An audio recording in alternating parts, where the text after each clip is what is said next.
Hello, hello, everybody. Welcome to Sunday morning's Messages of Love from Above. And as always, super excited to see what energy comes through and what messages come through for us today. Before we get started, I do want to send love out to the world. If you'd like to join me in doing that, of course, I always welcome that. Whether you're watching this live or on replay, we all can gather together in this moment outside of time and space and just multiply that beautiful love out to the world. So I'm going to take a big deep breath and come back to right here, right now.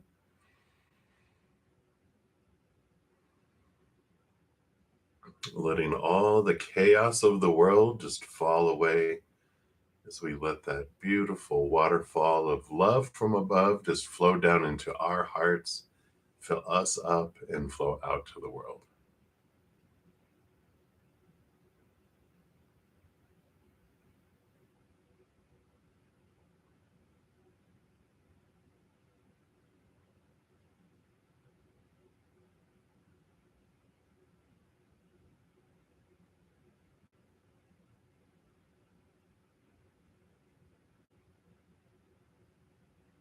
And if you yourself are in need of love in this moment for your heart, for your mind, for your body, for a loved one, a relationship, a situation, whatever it may be, we send love to you right now as well. Let's take it in like a giant group hug from your huge posse of love on the other side. You're never alone. You are so eternally and unconditionally loved. Just feel it come into your heart and just flow through all of your veins and throughout every cell of your body, even creating a beautiful bubble of love, a hedge that keeps you protected and safe and feeling just a bubble of love.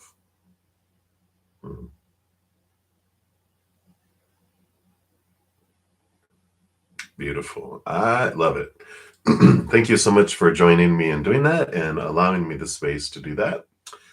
Before we get into the readings, I do want to make sure everyone knows I have a drawing every Monday for a free giveaway of a personal recorded reading. Here's the link on how to get into that. I am celebrating reaching 1,500 plus YouTube subscribers. Thank you guys so much. Of course, I could not do it without you. And so I'm giving back a little extra for these. In addition to having a 1 hour personal recorded reading, I'm also giving away 5 15-minute personal recorded readings. So a total of 6 winners. I had this last Monday. I will do it tomorrow and then also next Monday. So I am excited to give back and to show you guys my appreciation for all the love and support you give me, all the likes you give videos, the comments, the sharing of the videos. I just blown away by all of your love and your generosity. So thank you so much for helping me with that. Also, this morning we put out a Aries new moon alert.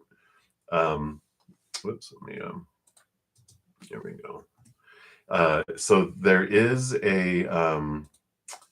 it's a pick a card because we do have, of course, tomorrow we go into the spring and fall equinox, depending on what side of the hemisphere you're on.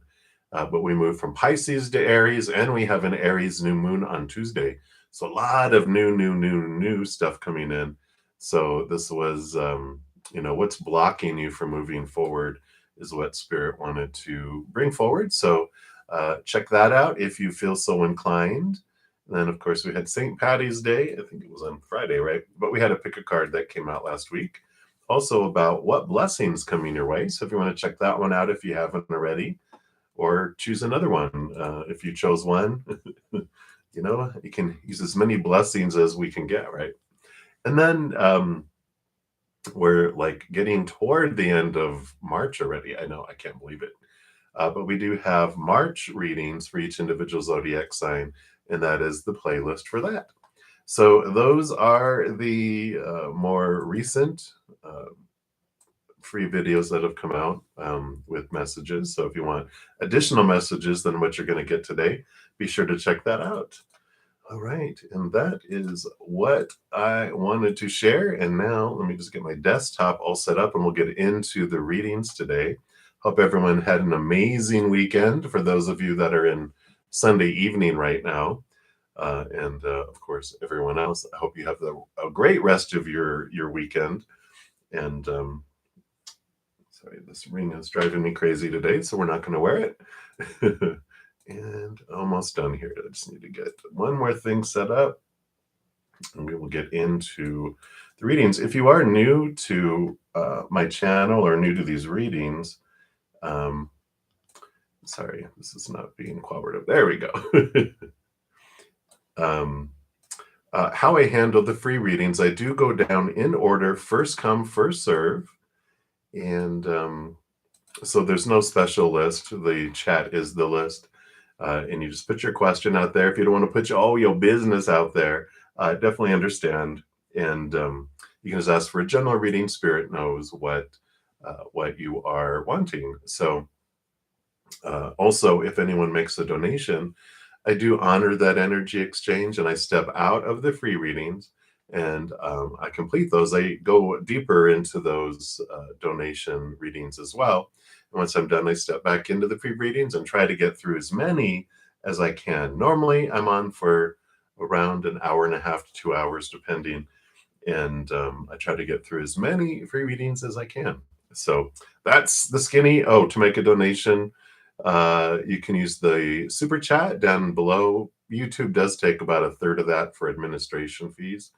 If you want to make a donation another way, I do have Venmo, Cash App, PayPal, and Square. All of that is in the pinned comment at the very top or in the description box of the video down below. All right. So that is the skinny. That is everything. And we will get into the readings. So we do not have any donations. So we will start off at the very top. And we have Spiritual Gifts Diva. Welcome, welcome. Hello, hello. And you want to know, what are Rishikesh's, what do they want from you? What do they want? Let's take a look here. See, what does Spirit want you to know around Rishikesh's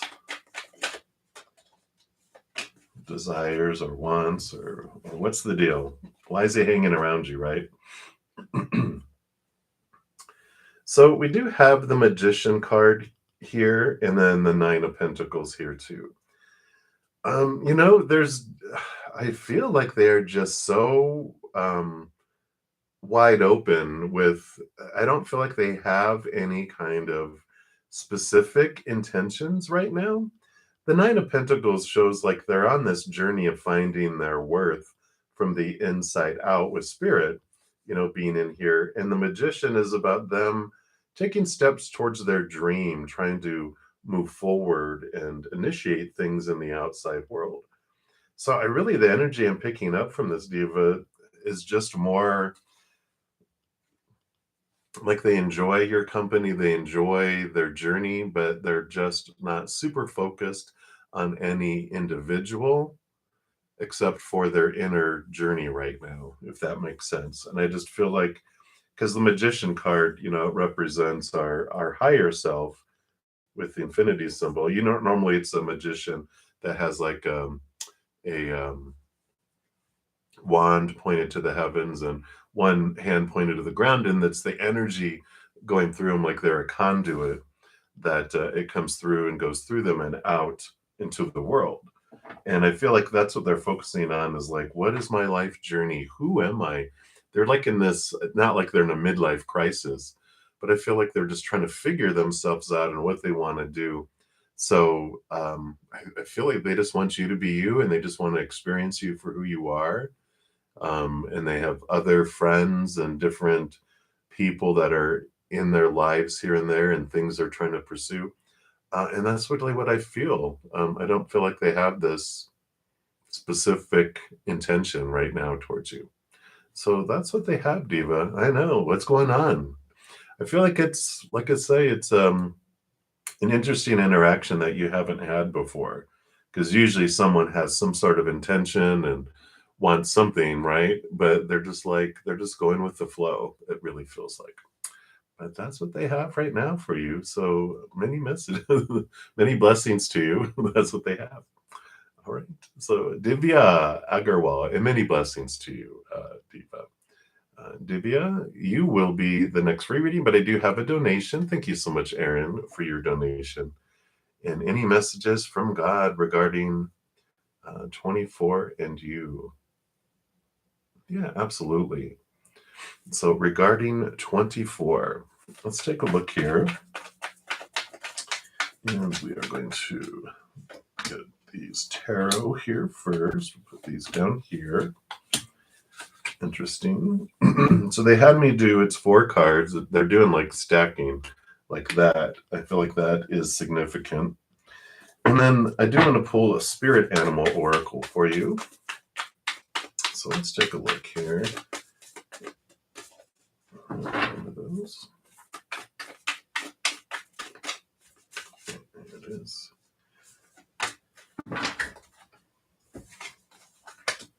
And that's what we'll start up here. I like the whales.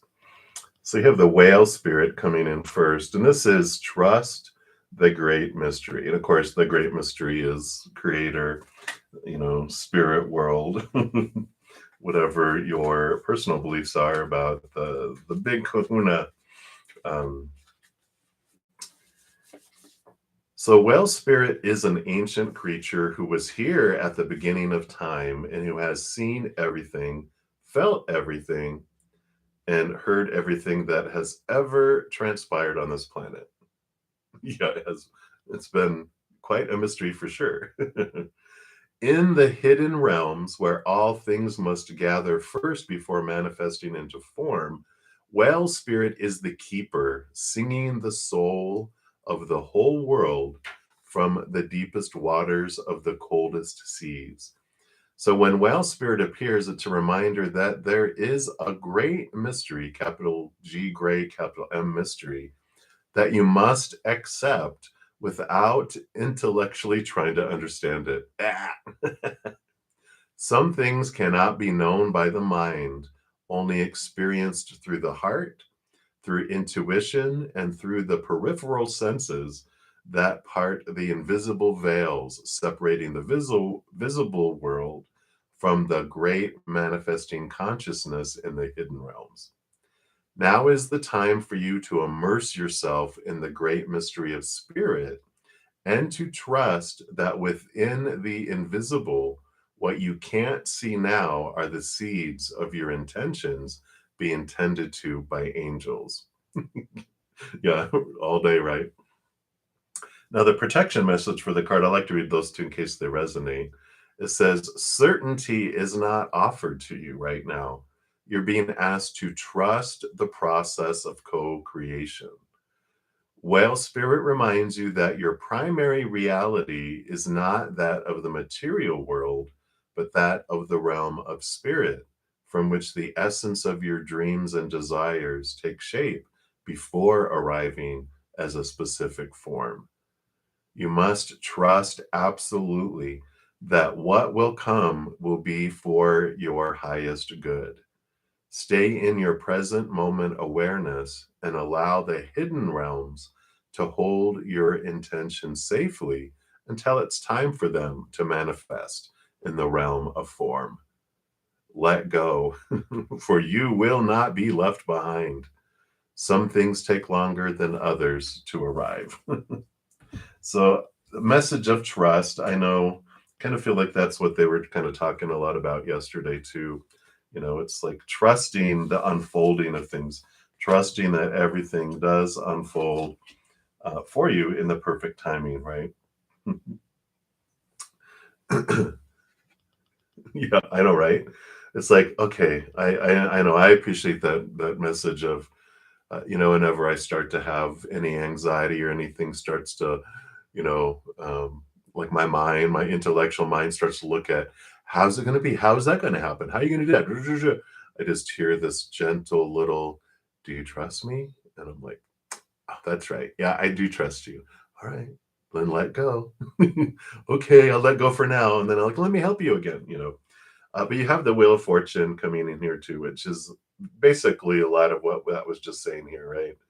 Um, it's trusting that everything that unfolds does unfold for you. We're not on an out of control drama train that's about to leap off the tracks and explode. It's more like a monorail train that's attached to the track that moves, and it's like perfect timing, perfect stops. Um, we have all these fated events that we decided we wanted to experience when we came down here, and but we still get to choose how the story we put to whatever's happening, the emotion we feel, and what energy we're investing. I kind of look at like an improv kind of play that we're in, right? Where we're given themes and we're given the characters, and so we're all ready, and then the creator goes and go, and we get to do with it what we want. We interpret it, and then we can switch it up and have a plot twist at any moment, but it's all us that's doing it. And but there's certain things we want to experience, we want to do as we go through. So I really like that for you, because it is about things are changing, things are unfolding and moving forward for you. And so I like that, because you also have the Four of Pentacles, the squirrel, and the Four Pentacles, one does represent a very solid foundation of the outside world, because, the four is like a huge dinner table with four huge legs on it, a very solid foundation.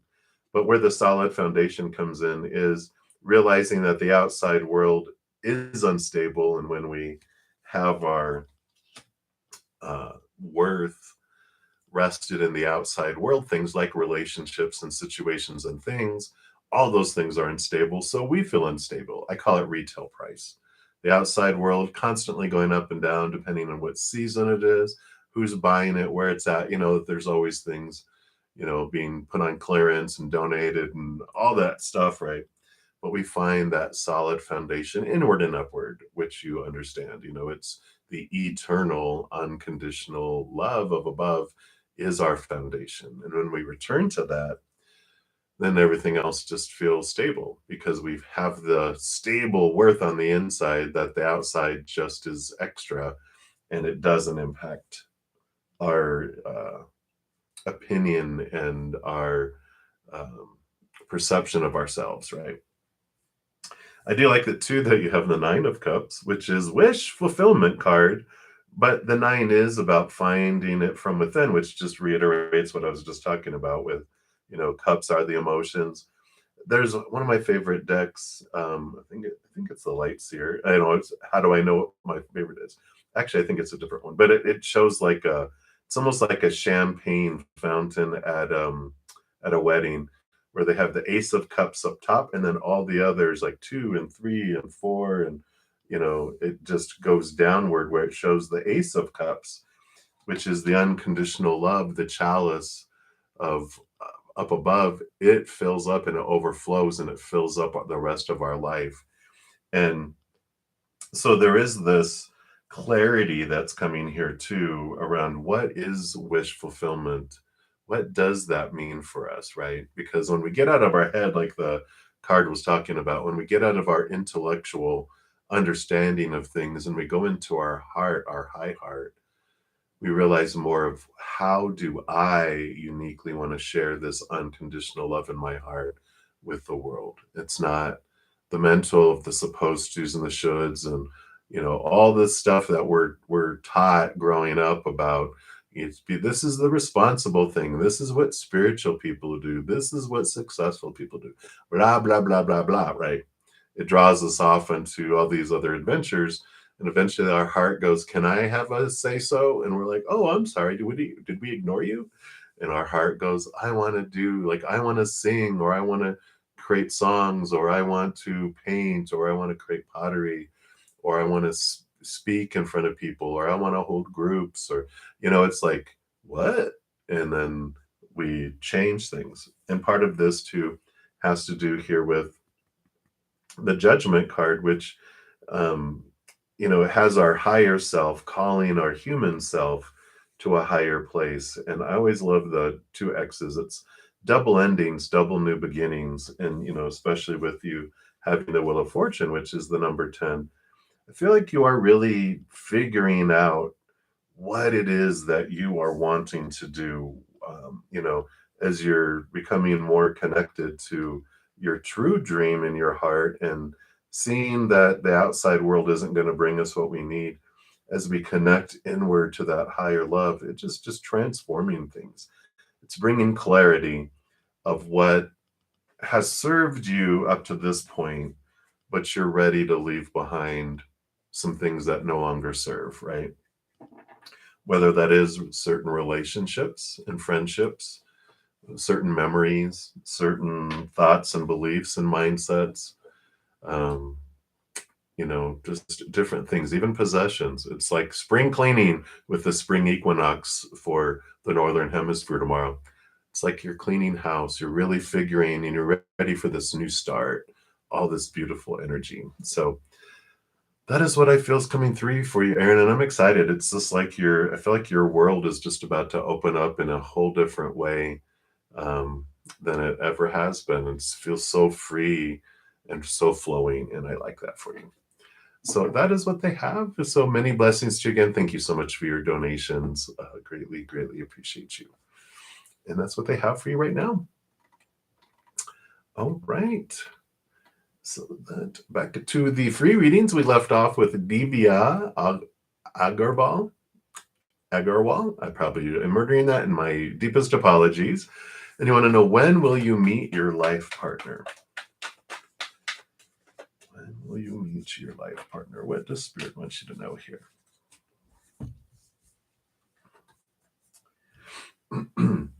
So we've got the Spirit of Pentacles here, which is the King of Pentacles, which is a wonderful time of abundance coming in.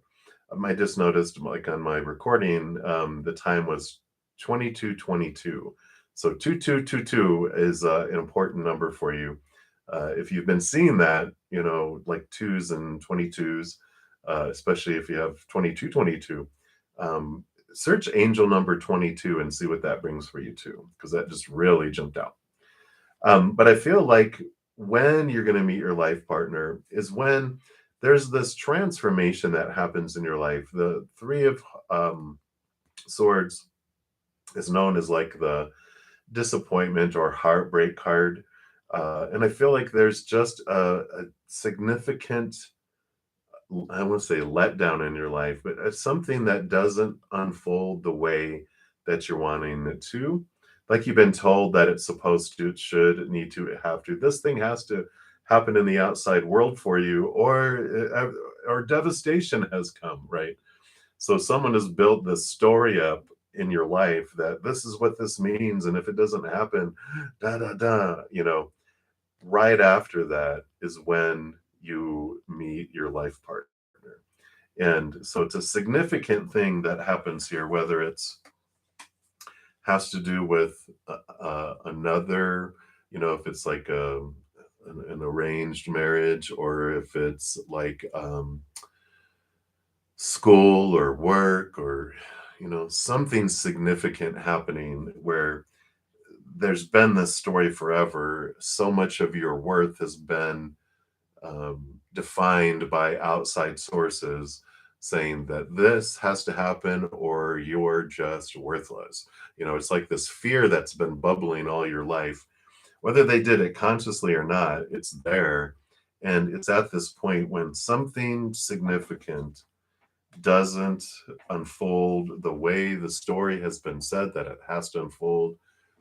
Dun, dun, dun, dun. It's like and I don't want to say it's like a dark, dark time. I feel like you realize, you're like, really? You're going to say that this thing, because it didn't work out, that this is about me, that this is about who I am and my worth? And I feel like you just really understand that it's not. And you just stand up for yourself, and you it really is just kind of like a wake up call for you to go, I've been living under this dark shadow my entire life, and I'm done with it. And then you shine bright and you start choosing for you instead of trying to live up to everyone else's expectations. And in that moment, you shine through, and that's what catches your life partner's eye. So I like it for you. I know it kind of sounds scary, like, oh my gosh, you mean what's going to happen? But I feel like you already know because you've been living under this huge fear all your life. And you're just like, you know what? I am freeing myself. And that's when you escape the clutches of the cage that you've been kept in, and you get to fly. And that's when someone sees you. And that's when they're like, oh, because they're seeing you and not who you're trying to be. So that is what they're not given a time frame right now on there. I feel like they just want to ease you into that right now because that's a pretty heavy, pretty uh, enlightening, I think. So sit with that, and if you're not sure, like immediately what this is about, take some time to meditate, go to temple, whatever you do to feel calm, walk in nature, get out from everything so you can see this because that's what it's very important for you. All right. So that's what they have. Many blessings. Much love to you, Divya. Up next, we have Anya Ohuya for the next free reading. Thank you so much. And hello, hello. So what's happening for you on March 21st? All right, let's take a look here. What Spirit wants you to know about March 21st?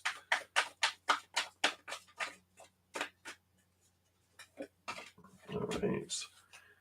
So you have 2 and 2 here. Like that 2 and 2 is coming up, which is a master number of connecting higher. So let's see what we got here. Wow. All right.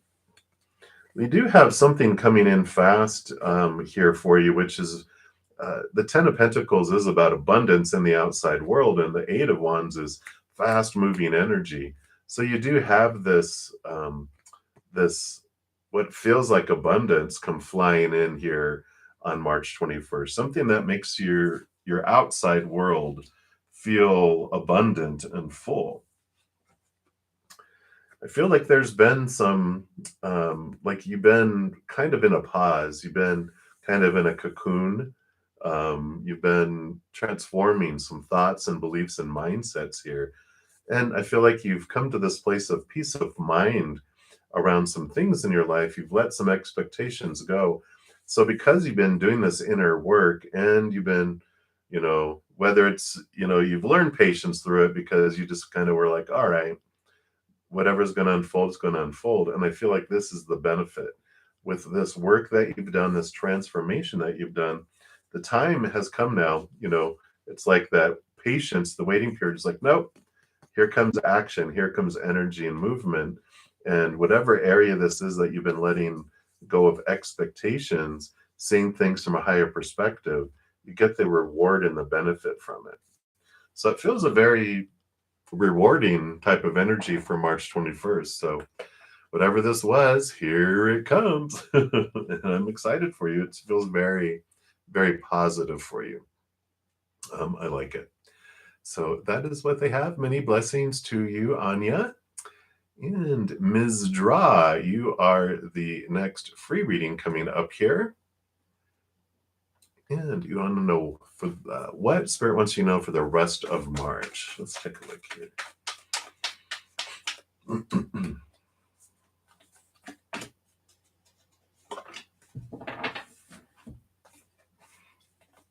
All right. So I do like this for you. You've got the Sun card, which is a very vibrant, successful, warm type of feeling card.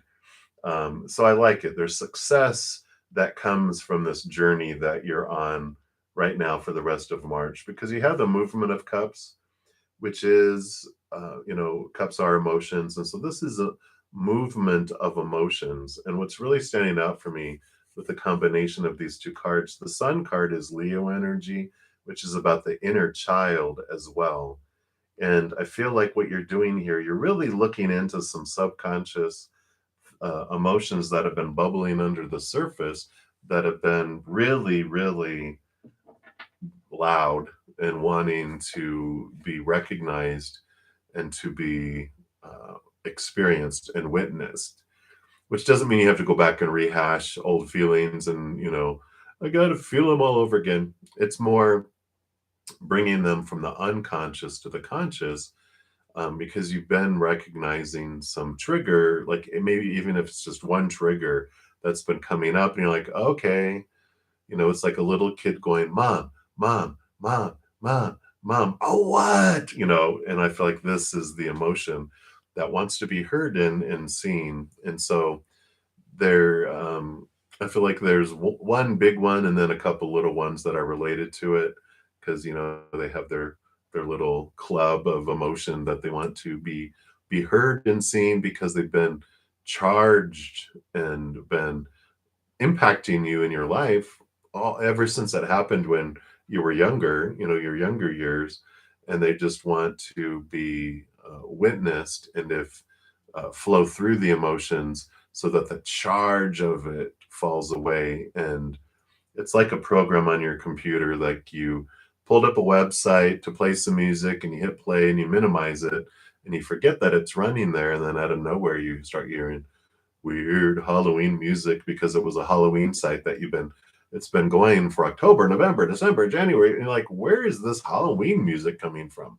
And it's because it's minimized. It's, you don't see it, but you click on it and then it brings it up like, oh, there it is.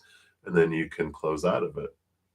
And that's the kind of experience we have. I know it feels like work, but you don't have to do a whole lot. Excuse me, but bring it up and allow yourself, like if it's from your childhood of 7 years old and younger, it's picking up your inner child, just allowing them to go, not trying to explain it away, not trying to repress it or whatever, but just allow them, just give them the space to do what it wants to do, and then it's done, and then it won't impact you anymore.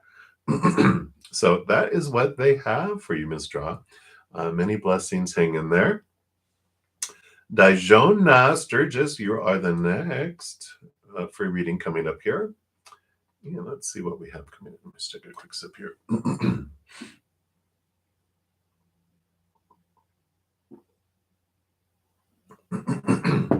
All right, there we go. Had a little frog.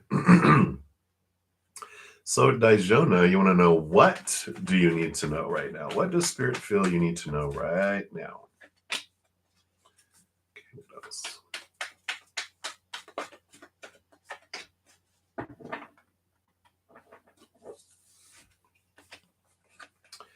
Well, I got some fire energy coming in here.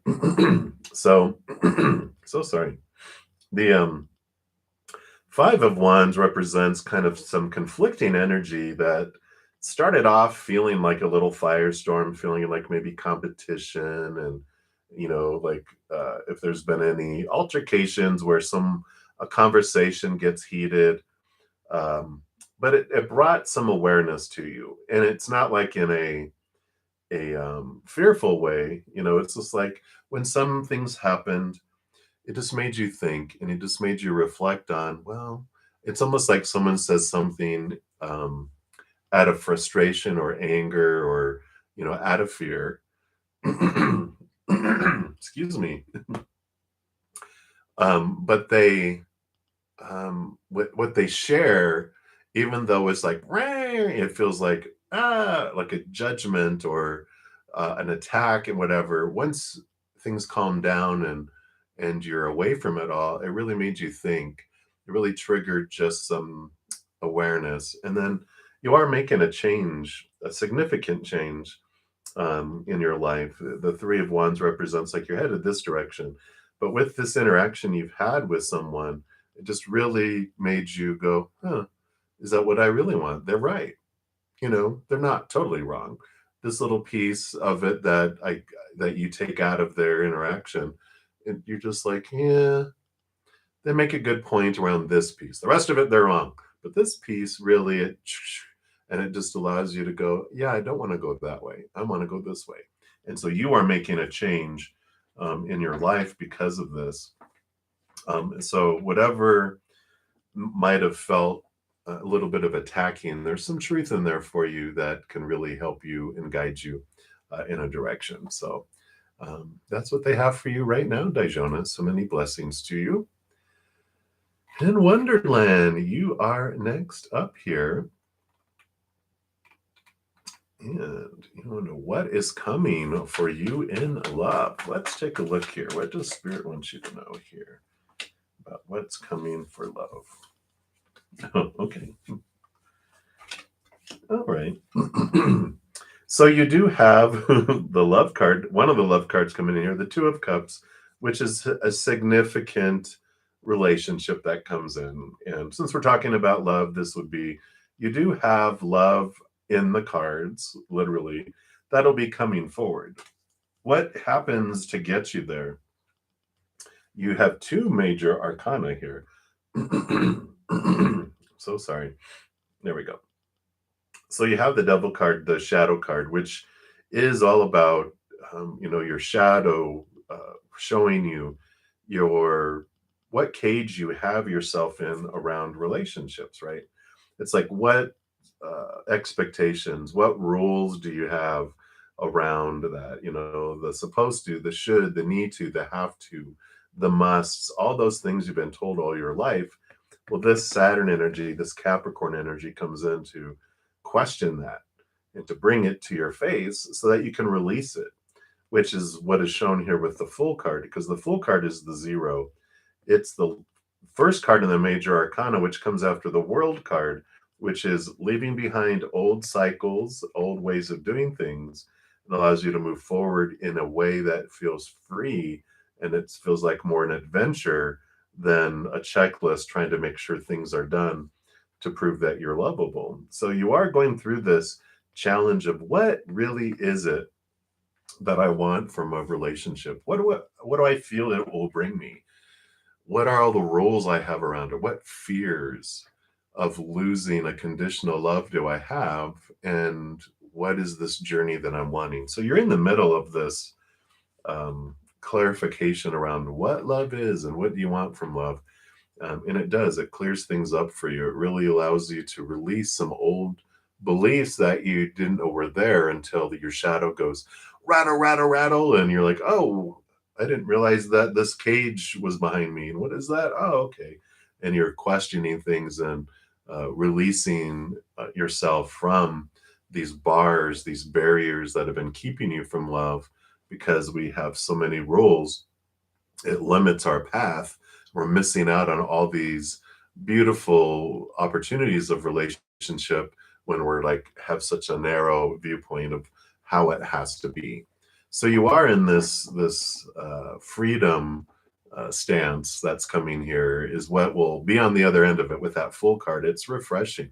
It's like a little kid who has the whole world is its oyster, right? Until it starts getting all the people saying no, no, no, no, no. Well, we're getting rid of the no's and going, however, whoever you, I trust you, Creator, bring me the love that is best for me. I'm not going to give you a list of who it has to be. I trust you. So I like that for you, Wonderland. And that's what they have for you right now. So many blessings to you. And we'll continue moving down the list. So, Rose, hello, hello. You would like to know what does Spirit want you to know about your love life?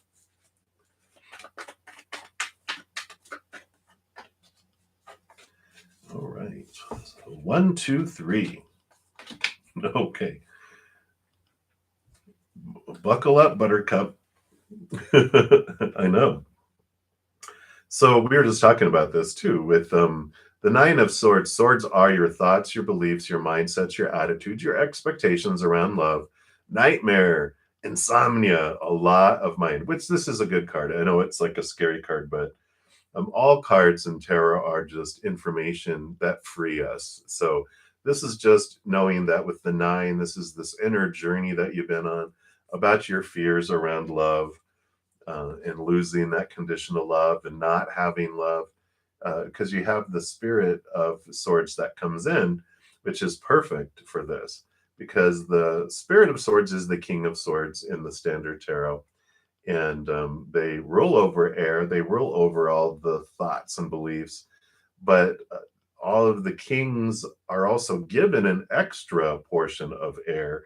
So talk about someone who's really the master of thinking and belief, and they rule with the Ace of Swords. And the Ace of Swords allows them to connect to the capital T truths of the higher realm and to see things differently from a place of unconditional love, which allows them also, it's a double edged sword. It allows them to cut away these thoughts and these beliefs that no longer serve you.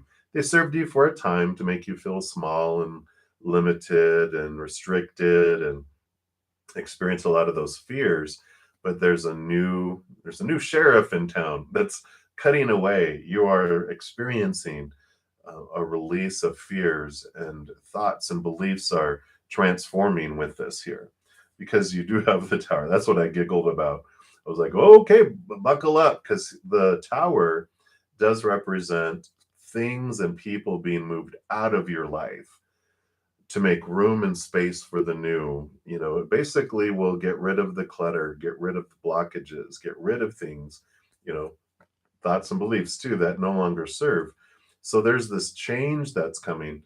And the Tower card is a great card to get to, even though it looks horrible, right? uh, it looks devastating, all these, oh my gosh. But what it tells us is that whatever is moved out of our life is moved out of our life for us. People don't leave us. It doesn't happen to us, right?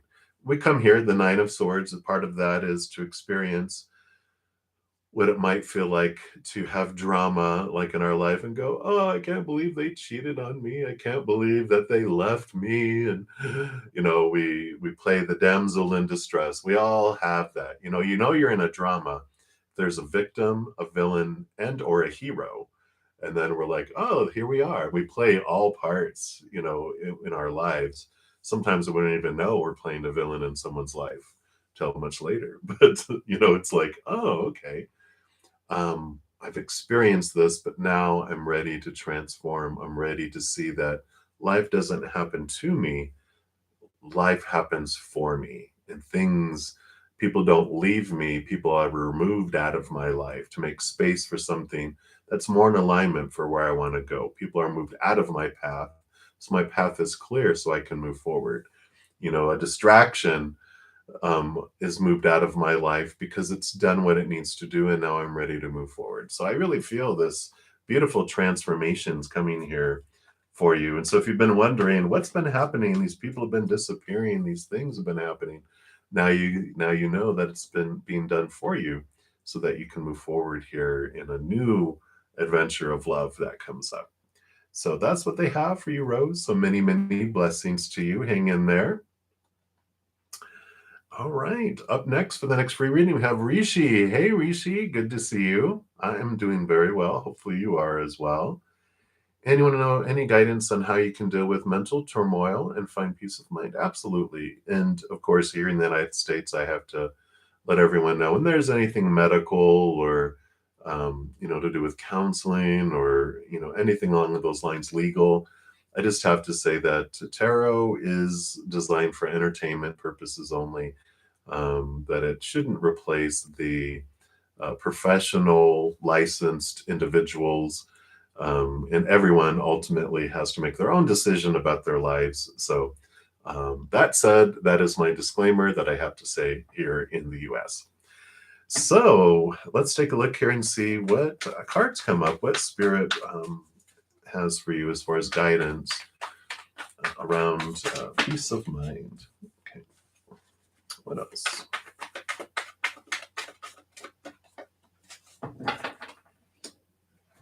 All right.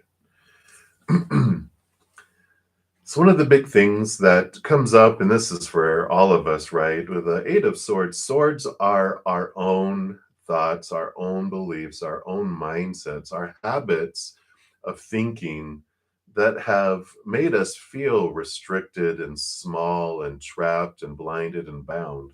This beautiful rose is trapped by all these beliefs here, right? And so part of how we deal with that is we understand, this is the stuff that brings us the mental, and amazingly enough, we're talking about mental turmoil, and swords are all about the mind, right? And so it's realizing that these small t truths, these fears, are what bring us mental turmoil. These beliefs that we either are conscious of or in our subconscious that are impacting us. These, um, you know, opinions that we took on from the outside world around supposed to's and shoulds and need to's and all that. We've made them a part of who we are. We've made it part of our definition of who we are when people have said things, when people say things and do things in the outside world, and we've been taught through, you know, movies and people saying things, us witnessing it, that when that happens, that means this about me. When they say that, that means this about me. Well, it's questioning these beliefs, it's questioning these habits and, um, core beliefs about ourselves that we're like, you know what?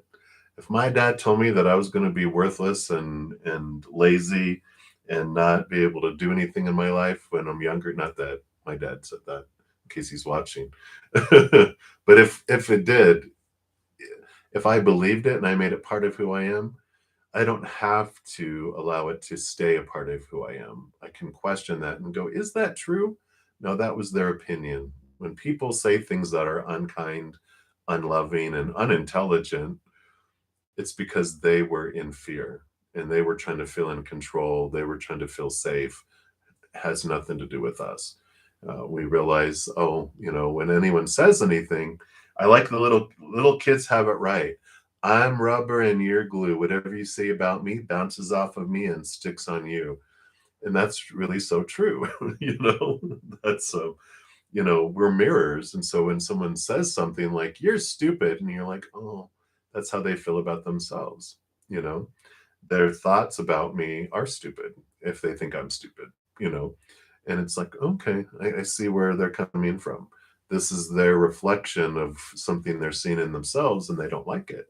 And so we're like, okay, what we can look at is what I see when I look in other people, because that tells me my reflection of beliefs about me.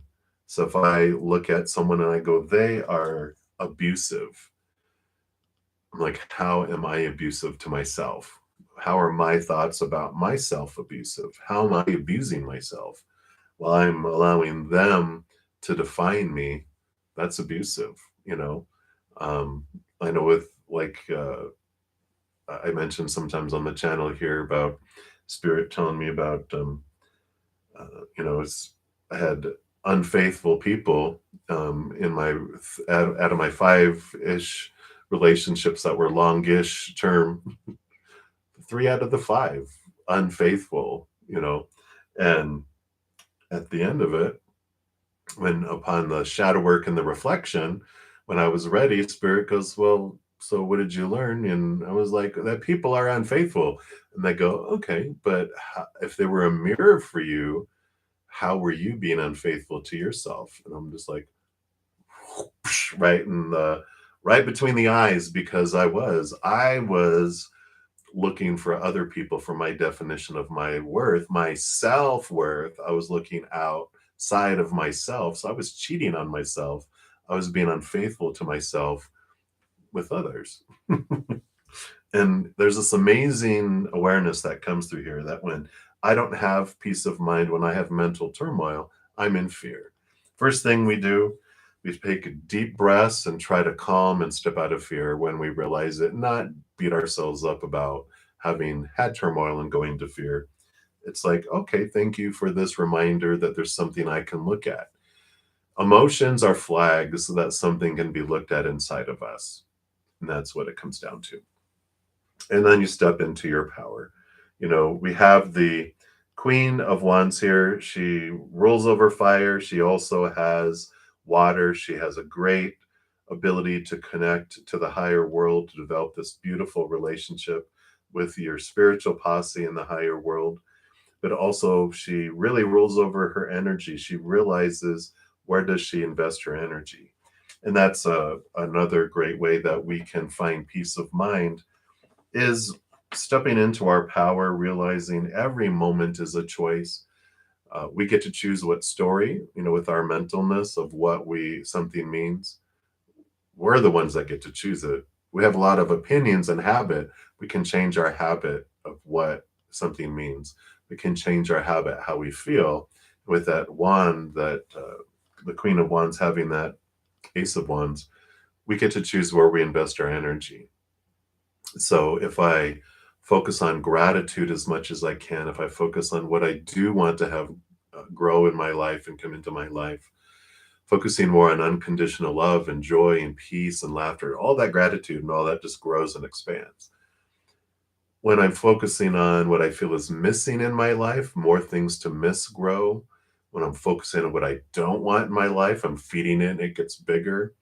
Because when we focus on our fears, like if I fear something's going to leave my life, I repel it out of my life. My energy is repelling it. If I fear something's going to come into my life, I'm like, here, kitty, kitty, kitty, and I draw it toward me. I'm the one that has the power, and realizing that no one can make me feel anything or make me think any way or make me focus my energy anywhere. I'm the one that allows them to influence me to do it. I get to stand in my power. So I feel like those are things that can help right now. And I feel like that was more for than just you and me. But hang in there, sending you lots of love. Don't beat yourself up. We're all on that journey of going back and forth. And when we realize that we're focusing on fear and that we don't want to anymore, we just gently look to what we're grateful for. We just gently keep coming back. I know in the beginning, I would set an alarm on my phone, a vibrating alarm on my phone every waking hour that would bring me back to love, bring me back to now, bring me back to peace, because I would get drawn out here and my silent vibrating alarm would go off and I'd be like, what's that? And I'm like, oh, that's right. Let me come back to love. Let me come back to focusing on this. And then I would drift away within that hour and I'd be, but oh, that's right.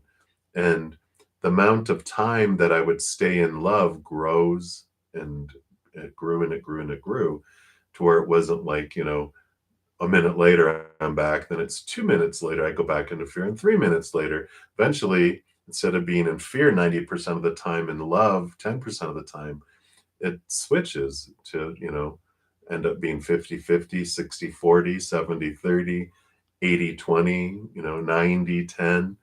And we get to control that. We are the ones in control. So that's what they have. Many blessings to you. Hang in there, hang in there. All right. So continue moving down the list here, and we are to Daisy. What does Spirit want you to know for this week? Yay! So exam on Friday, fingers crossed. Oh, like you need luck. You just need to stay calm. Calm down. Stay out of fear. And you are. You are. Yeah. So balance, grasshopper, balance. So for this week, they just want you to really see all the energy that you've invested, and it is coming to an end here for you, um, as far as uh, having so many things to focus on. I feel like you're really, Spirit is having you release some of the areas that you're focusing energy on, like where it's automatically happening too. There's things falling away that, like, you're reaching certain things, like the exam. You're like, okay, I'm done with this piece. I'm done with this. I don't have to have so much energy invested in so many different places. And they're just having you really look at evaluating where you invest energy and what doesn't serve you right now to have energy invested in that. So just really bringing your focus down to a few things. And again, balance comes in with this too. And this has to be mental balance, and this is your energetic balance. So just allowing things to balance out in mind and in action. And just going, yeah, if you're burning the candle at 15 ends, it's get it down to just 2 ends, or even 1 end if you are able to do that. It's like, yeah, I'm trying to do too many things all at once. Let me just focus on a couple things. And I feel like that's what Spirit wants you to know for this week is, you can only do so much, and some things that are urgent aren't important, and that's a good awareness to come, right? What is truly important, and what is not. And if something feels urgent and it's not important, you're like, what happens if I just let that go right now? Nothing. You're like, because it's unimportant. You're like, okay, I would like that, but I don't need it. Excuse me. So let it go. And that's what they have for you, Daisy. I like it. I like it. I like it. I like it. It's positive. It's freeing for you. So beautiful. All right. So many blessings. Much love to you, Daisy. And LA, you are up next. So, what kind of personality does your next best friend have? I'm hearing or personalities. Maybe it's a Gemini or an Aquarius. They're multiple personalities. Like a Gemini is the split personality of the zodiac, and Aquarius is the multiple personality of the zodiac. But they are very loving, very joyful, very friendly, very caring, overflowing with love. The Ace of Cups definitely has this, uh, we all become a chalice and we fill up with this love that overflows out. So very bubbly, very overflowing. I feel like it's someone also connected to spirit here, because the Ace of Cups is the chalice, the Holy Grail that's full of the unconditional love from up above, and the Three of Cups does represent spirit as well. And I feel like you might okay, let me finish what they're saying before I jump into the other one. They're like, just come on, keep up, keep up. So the this can represent your spiritual posse, so your guardian angels, your spirit guides, your loved ones on the other side, ancestors, whatever you believe these beings of unconditional love and light are, fairies, unicorns, leprechauns, whatever, they are surrounding you, and they can be your next best friend. They wanted to make sure that got there, is like, you can have physical best friends and spiritual best friends, and we are your spiritual best friends. So don't forget about us. We're around you 24/7. Connect with us. We want this best friend type of relationship to be expressed into the physical world too. So they're like saying, yeah, don't forget us out of all this. But they're also wanted to say that this can be two. So I feel like you might be having um, like two individuals. Like there's the three of you, where you have like a little mini community, but there's like three of you that I don't know if it's like a couple that you meet that you just click with both of them, or if it's two other people who are like close friends and you just click with them too, and you just mesh with them. It's just like I feel like there's three of you in a little group of best friends, which is different. I know. I kind of feel, because you're Aquarian, right? I think you're Aquarian, if I remember. But um, the reason I was going to say that is usually like Aquarians don't have like a lot of big group of, they like are friends with the entire world, and usually have maybe like one close person that they allow, really, really, really close. But so it's interesting that you would have allow two. It's different for you, which is good. It's stretching your abilities, right? But you wouldn't let them in if they weren't amazing. So I love this. Two individuals just full of joy and love. So I like it. But that's what they have for you right now, LA. So many blessings for you. And then up next, we have Kavya Dixit. Hello, hello. And you'd like an angel message? Absolutely. And I am drawn to these energy oracle cards here for you. Let's take a look and see. What do they have for you right now?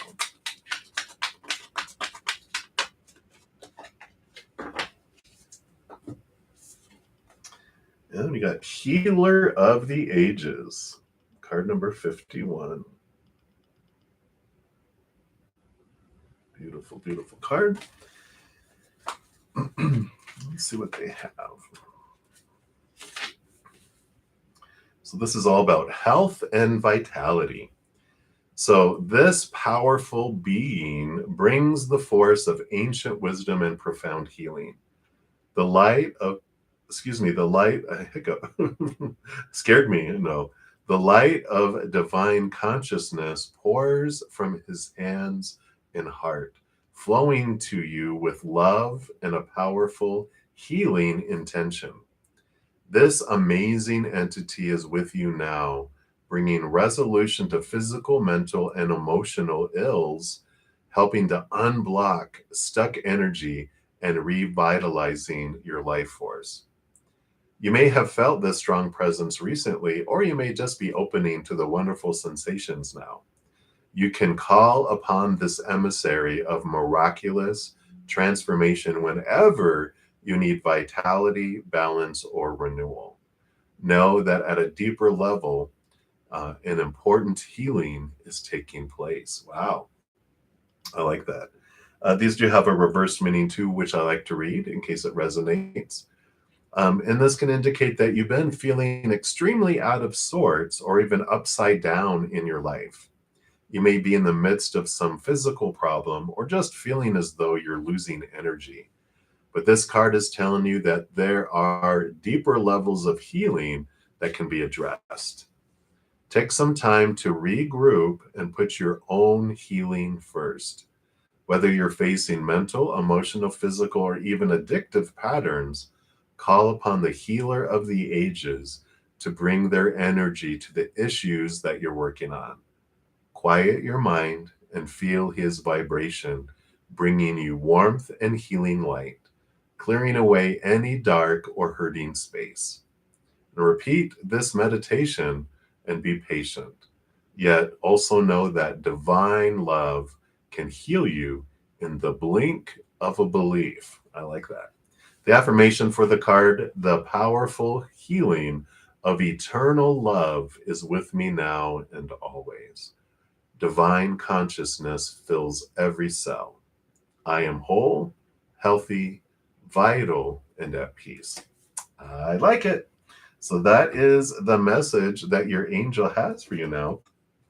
So many, many blessings to you.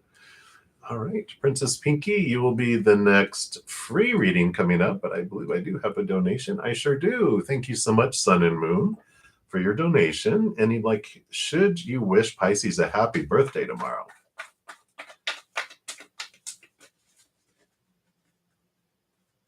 Oh, well, thank you so much, Sun and Moon. I really appreciate that. I'm glad that their messages help. All right, so you haven't talked to them in a while and want to know, should you wish them a happy birthday? Would they like to hear from you? Will they answer their current feelings? All right, let's take a look here. Yeah, let's take a look and see what is going on with this Pisces energy. Let me just refresh these cards here. We will see what is going on.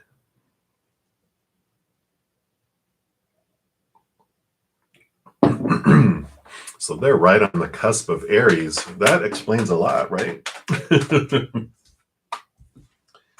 All right. Let's see what's going on with them here. Well, they got a lot of major arcana coming out, so they are going through, which I know you know, just a significant change in their life.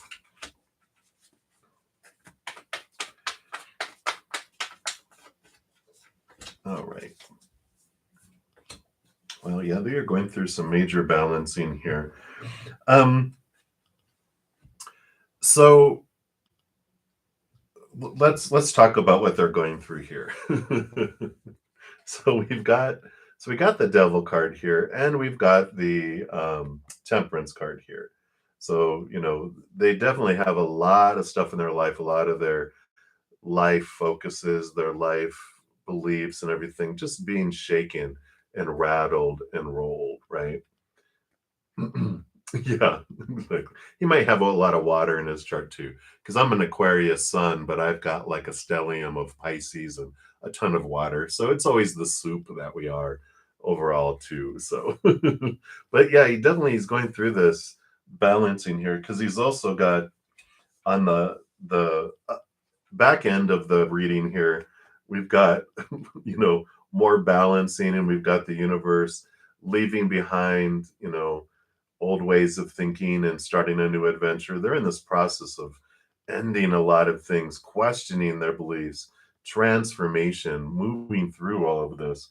So they definitely have a ton of just it feels like their whole foundation of their life has just been shaking, shaking, shaking. And it is for them. I mean, these are four major arcana, and the fifth major arcana is the chariot, which is showing that they have this movement that's happening. They're really, really this whole journey of this challenges that they've been having is allowing them to see their power of choice. That every moment they get to choose what emotion they feel, what story they put everything in, where they're investing their energy, and where they're investing in their energy is growing and expanding in their life. And so they kind of I don't know why Dr. Doolittle, the push me, pull me, was it a llama that had, it was one body, they shared one body, but they had, the 2 feet and two heads, and they would go back and forth and back and forth and back and forth. So I feel like that's, maybe it's the two horse heads, but it was just really coming through, you know, um, so this push me pull me kind of, they're pulled in two directions, and they're learning to work together with each other, and move back and forth. um, they are, the Six of Swords is moving from old ways of thinking to new ways of thinking, and there's movement. So I like this. So what's been going on with them, where they might have been feeling stagnant, they've got the movement of the chariot, they've got the movement of the Six of Swords, and then the Eight of Pentacles is showing here too, that they're the blood, sweat, and tears that they've been investing, and they've been doing the inner work. They've been facing things, and this also is about movement. So movement, movement, movement. They are having this change in their life where they'll be moving forward, and a lot of it has to do with their worth and their relationship of how they see themselves in relationship to the outside world. Excuse me. So I feel like all of this is just to show you what's going on with them, and so that your expectations of response will be low. Yeah, because there's still some emotional confusion going on here with them. They're not seeing things super clear yet. So I feel like they're saying, you know, you have the Innocence of Pentacles, the Page of Pentacles, which is, again, this looking at their worth in relationship to the outside world in a different way. That they're going through that. So you can wish them a happy birthday, um, but they're kind of saying, do it, but don't expect a whole lot from it. I feel like wishing him a happy birthday it'll be a nice little, um, you know, a love affirmation for him, but don't, like, the energy that you put behind it and sending it, do it without expectation. Do it just because you care and that you just want to say happy birthday, like you would a friend, like you would, just someone you care about, right? And not expecting like, oh, thank you, or that this will be a pivotal thing that will be like, oh, thank you. That's what I was waiting for you to do, and now I love you. You let all that go. Just be like, allow yourself to be a part of this huge journey that they're on. Just like, hey, just wanted to say happy birthday, thinking about you, and be done. Text. Yeah, just text. Because with what they're going on with, a phone call feels let's say invasive. Is that the word? It just feels like it almost, I don't know why it would feel demanding. Like, I'm calling, answer me, deal with it, where a text can just be a nice, along with all these other texts and all these other messages they're getting. It's just like, hey, and they can respond with a smiley face. You might get more of a response from a text as you would a call. The call will go to voicemail, probably, and you wouldn't hear back. A text, you might get a thank you. You might get like I said, an emoticon, something back. But that's what I feel is like, and I like what you said. That's why you've backed off so they can focus. He's doing his stuff. And so you're just giving, a little, and then letting it unfold with what they're doing there. So I feel like that's all your questions, right? Should you? Yeah, but text. Would he like to hear from you? I feel like they like getting validation. Everyone likes getting people, caring without expectation attached to it, right? I feel like where they're at, they just feel so much pressure on their life with everything that they're going through. They're in the middle of heart surgery. So, it's like, I'm not going to disturb, I'm just going to put a text. And then I feel like if you text, you'll get a response, but a phone call, you wouldn't, because they're still in this transformation. So that's what they have for you, Sun and Moon. I know, right? How long is this going to be? The thing that we do while we're waiting for, excuse me, other people to do things, we focus in on us, because that's why people come into our lives on purpose, for a purpose, always. There's never an accident. It's never a mistake. And if things are not unfolding the way we feel like they should in timing and stuff, whether it's relationship or job or whatever it is, it's slow-mo is for us to turn inward and focus on our self-love and turn inward and upward and just really look at, okay, what is this showing me about me? What can I learn about myself? And I'm going to raise my love vibration. And the more I raise my love vibration, the faster the movie spins, because then I am attracting those things into my life that my higher self wants. So I like it.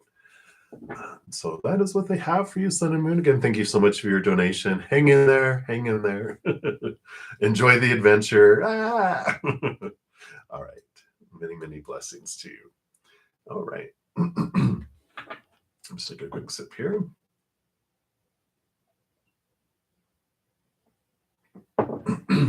All right. So we are to the top of the first hour. So before we get into Princess Pinky, you'll be the next free reading. I'd just like to let everyone know, just as a public service announcement, that how I handle the readings, in case you have come in the last hour, I do go in order, first come, first serve, down the list. And if you don't want to put your business out there, then you can just ask for a general reading. The chat is the list. There's no special list. If anyone makes a donation, I do step outside of the free readings, prioritize those to honor that energy exchange. And I do go deeper into those readings as well. And then once I'm done, I step back into the free readings and I continue going down the list. I'm usually on for about 2 hours. So I try to get through as many free readings as I can. Usually don't get down to the bottom very often, but I'll talk about more options as I get down to the end of the second hour. I'm on Wednesday through Sunday nights, 7 p.m. Mountain Time, and then also on Friday, Saturday, and obviously Sunday mornings at 11 a.m. Mountain Time. So that is the public service announcement. Now back to the regular scheduled program. So sorry, got some frogs on my throat today. All right, so Princess Pinky, you want to know who is coming towards you? Let's take a look here.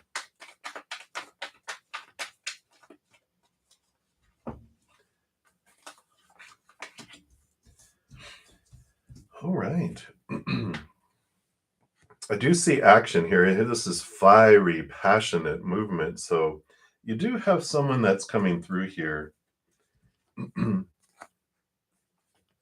that you have the Five of Swords, which is conflicting thoughts and beliefs and mindsets. And the Eight of Wands is fiery and passionate.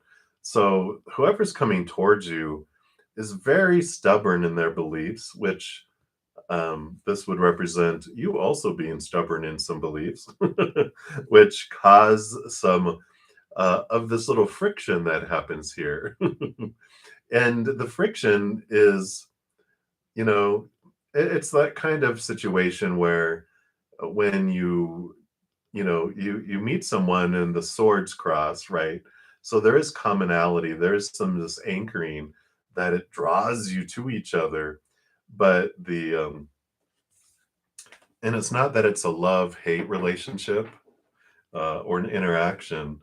It's you're just both very stubborn in a certain area of your life and fiery and passionate, and it does bring in this um attraction underneath because you don't it's like you desire to have someone who stands their ground because you might have a strong personality at times, which is not a bad thing. You're confident, you like saying things, you like being yourself, and you don't like people that back down, right? You want someone who, what? Rah, rah, rah, rah, rah. And so while you're bantering back and forth, you're kind of smirking because you're really enjoying it. And so are they.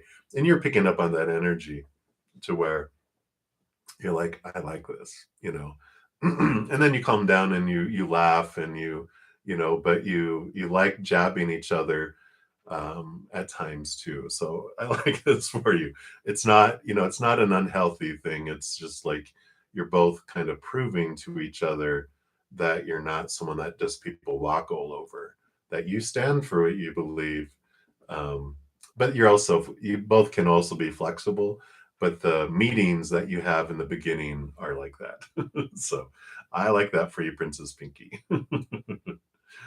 So that is what they have. Many blessings to you. All right. So next up, for the next free reading, we have Mira, and you want to know what Spirit wants you to know around your journey towards marriage right now. All right.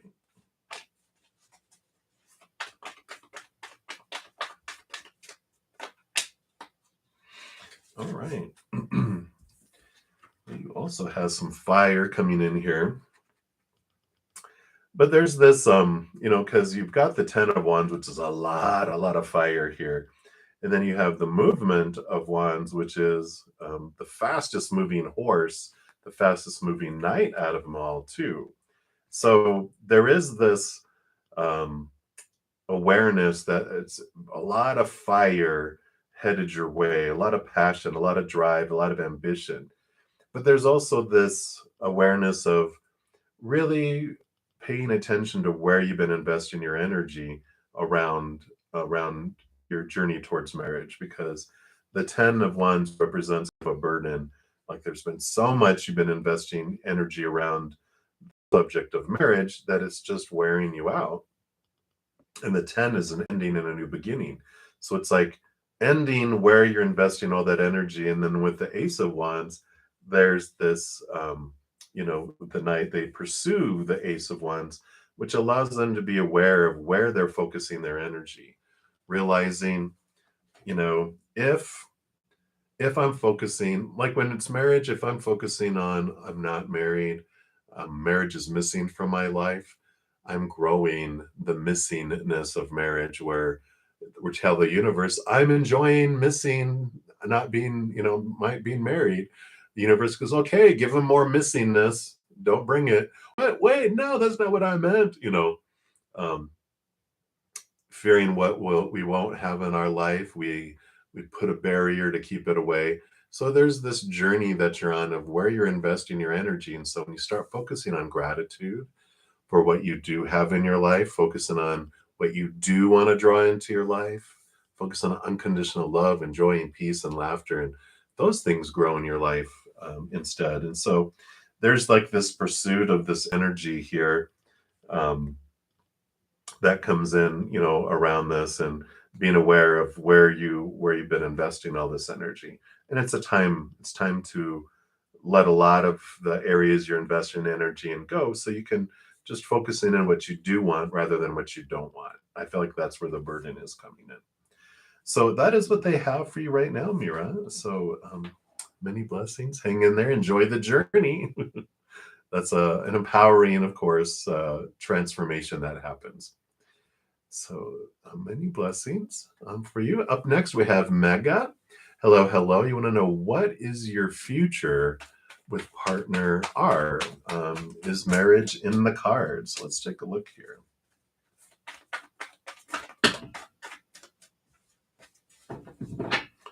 That was a lot of cards. Okay.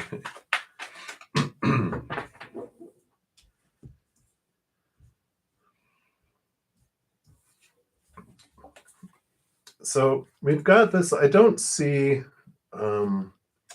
like marriage in these three cards that have popped out here. We've got the first card that had popped out was actually the Five of Cups, which is about feeling the feels and allowing, emotions to flow.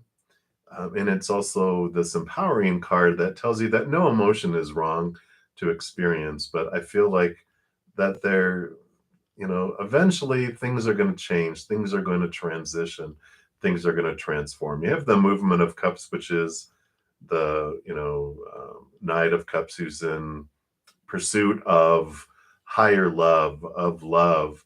And I feel like with the three spilt cups, I feel like eventually you're just going to be disappointed enough in with your relationship that you are looking to move forward.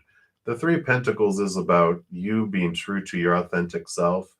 And I feel like at some point here, you're going to feel like you have compromised too much, you know, like you want love, you're in pursuit of love, but eventually you're just like, I've been trying to be who I think they want me to be, and I've sacrificed too much of who I am to try to get their love and to, move forward. But it's like at some point here, you just are like, I just, it's, they're asking too much. And I'm giving all of this and I'm getting this much back. And I just can't do it anymore. I feel like it gets to that point.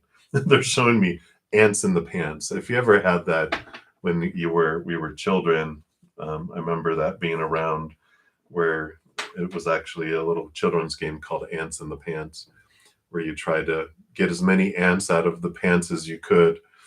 And I feel like you've been trying to get as much out of it as you can, but it just keeps failing. You keep on having disappointment after disappointment. And it's just like, you're like, you know what? I just don't see it. I deserve more. And I feel like you get to that point here. But so I don't feel like you get married. I feel like eventually you're the one that walks away, and because you want something more in alignment with who you are and what you deserve. Someone that will just, you don't have to try to be and give so much to get so little back. So that's what I feel with these cards there, Mega. So hang in there. It's a beautiful adventure, right? I know. I think relationships are, I've heard that they are, definitely in the top three most challenging adventures and classrooms that we have when we come here, right? Definitely show us a lot about our beliefs around ourselves and in the world. But that's what they have. So hang in there. Much love to you. All right. Up next, we have Shruti. Shruti S. Hello. Good morning to you. You want to ask, how will your future person be? Let's take a look here and see what Spirit wants you to know about your future person here.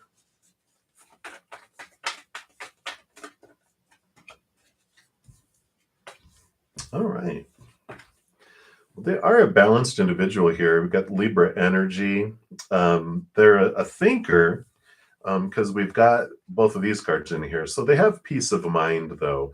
Really balanced individual with balanced mind, but they're balanced between heart, which 10 of Cups, is definitely emotions, overflowing emotion, and peace of mind. So I'll really, I want to do like put these on either side here because these are the two sides of the scale for them. And they just really have this wonderful demeanor. They are intelligent. They don't go into fear a whole lot. They are able to express their joyful emotions. So, really, someone upbeat, peace of mind. Really, I really feel it's like someone that has they appear to have like their life together. Like they don't have a lot of extremes that happen. They have little peaks of joy, and sometimes, something happens, but they recover very quickly. The balancing scales go back, which is very Libra energy. So it might be a Libra, but they have, or a lot of Libra in their chart, but it's like zip, zip, zip, zip, zip. So if anything goes way out of whack, it quickly comes back to balance. But most of it's just do, do, do, do, do, do, do. And so they're happy, they're motivated, balanced individual. And that's what they have for you right now, Shruti. So I like it. Many blessings to you. Down the list here, and we've got Saumya Rao. Hello, hello. I am doing very well. Hope you are doing very well as well. And you'd like a career growth reading for next month. Absolutely. Let's take a look here and see what Spirit has for you here. Yeah, you definitely have this change in your attitude around it, the energy around your career, because you have the Five of Pentacles, which is this feeling of lack and this feeling of abandonment, being left, out in the cold, being left behind. And it represents kind of energetic blocks you have around success, around having like being paid well for what you do, and being able to move forward. I just feel like this five is this change that you have around your worth and around getting sustenance, because you feel like you're stepping in with this Ace of Wands, which is new passion, new drive, new ambition. So a new kind of excitement and energy around career. And really, with the Ace of Wands, is this stepping into the power of whatever you focus on is what grows and expands in your life, right? So when we feel like, especially with that lack card coming in, if we're focusing on lack, like I'm not doing well, or I don't have the job I want, I feel like something's missing, we feed that missing energy and we have more to miss. We also, if we're focusing on something in our life that we don't like I hate my job, I hate my job, I hate my job, more hate, more things to hate in your job come around, the hatred grows. Because when we focus on our fears, like we talk about, if I focus on I fear I'll lose something in my life, I repel it out of my life. If I fear something will come into my life, I draw it into my life, right? So there is this energy that comes in like that. But we can transform that energy when we start focusing on what we're grateful for. Like, what am I grateful for in my career and my job? More things to be grateful for come in. Or a new job comes in. If I focus on what I want to draw into my life, then that energy grows. Focusing on, that gratitude, unconditional love, and joy and peace and laughter, those are the types of things that grow in our life. So becoming aware of where I focus my energy in each moment helps transform things too. And I feel like that is their message for you for next month, is what am I focusing on each moment? And if I find myself focusing on the fears, just be gentle with yourself and nudge yourself back to gratitude. Or, like I mentioned earlier in another reading here, something that really helped me was putting a silent vibrating alarm, like on my phone, that went off every waking hour, not while I slept, but every waking hour, to draw me back to focusing on what I wanted. If I had come out of fear, and I was like, I don't want to focus on fear. I'm like, let me call my alarm gratitude. What am I grateful for in this moment? What am I grateful for? That's right, grateful. What? Okay, grateful. Instead of focusing on the negative side of things and growing it, I was just focusing on the positive things. So that is what they have for you, Samya. So many, many blessings to you. Enjoy your adventure. Mystic Falls, you'll be the next free reading coming up, but I do have a donation. Thank you so much, Anna, or Anna, depending on how you say that.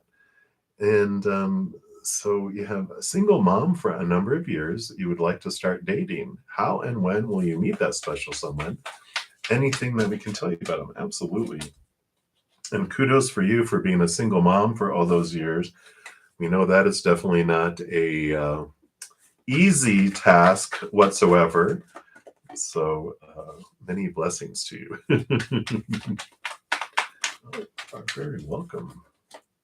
All right, let's see what we got here. We got 1, 2, 1, 2.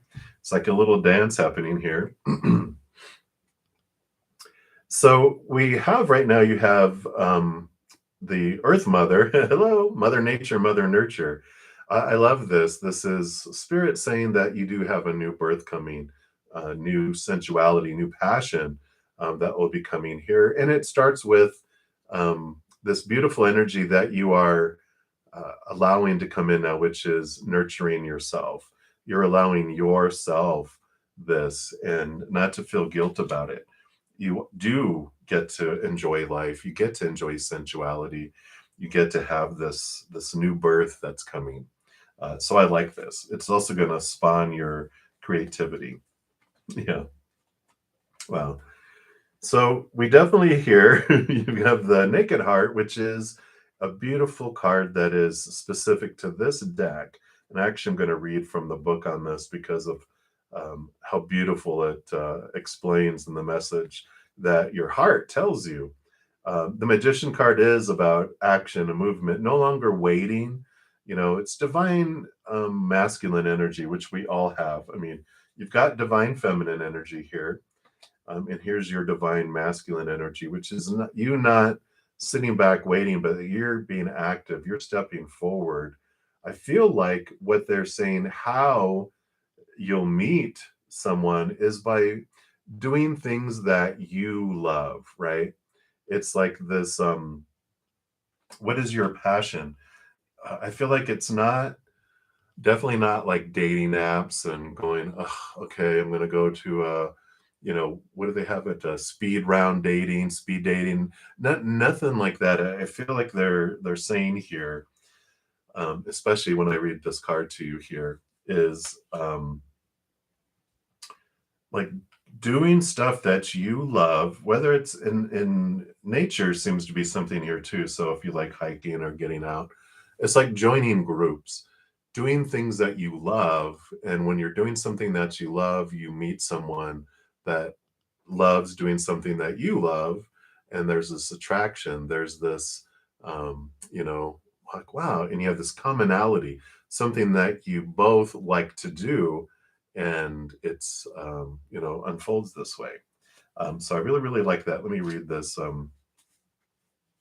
thing here too. Yeah. So the Naked Heart tells you this is all about connection, purpose, and higher self. And so the Naked Heart tells you, I radiate at a pure vibrational level, calling in all that I need at this time to stay in alignment with my path. The universe is highlighting my gifts and asking me to trust myself and my intuition. And as I listen to what my heart needs, my natural essence comes forth to be nurtured, again, more nurturing, and I innately connect with my calling and purpose. Comparing myself to others does not serve me and will only knock me out of my flow. I was given the exact proportion of amazing, otherwise, I would not exist. My path may not always feel easy, but it will feel right. And when I shine bright, I am the spark to someone else's light and I inspire others. And the little Luna moth here at the top, yeah, there we are, a little Luna moth there. They bring you a message that says, you are brave and beautiful. Fly out of the darkness and into your light. So I really love that for you there. Because again, it's following your heart, following your passion, doing what you want, nurturing yourself. And when you're doing that, that's when you find individuals that have, like I said, similar interests. And so you keep bumping into them. You plan to do things together as a group, and you whittle out the the people that you see them, how they interact with the groups, and you're like, okay, no, you're kind of creepy, or um uh, I don't like the way that they're treating people, so this is showing me something. And so it's like this wonderful way to step back into that. Yeah, because you do have the Eight of Swords, which it helps you in doing that to realize what of your own thoughts and beliefs and mindsets about yourself have made you feel small and restricted and trapped. And this is you releasing yourself from these fears of losing conditional love from the past. And you're allowed to be the beautiful rose that you are and not restrict yourself by all these. And there's this freedom that comes in the process here and being comfortable with your own thorns. But I like this coming forward here for you. Yeah, you definitely do. It's time. New opportunities opening up in the outside world here. So you really do have this wonderful energy. Um, you know, this is the balancing of the outside world. It's time to be more balanced, allowing yourself to experience things. And there is definitely a new opportunity that rises here for you. And I almost feel with those Two of Pentacles that there will be like two prospects, but I feel like they're going to be in two different things that you enjoy doing.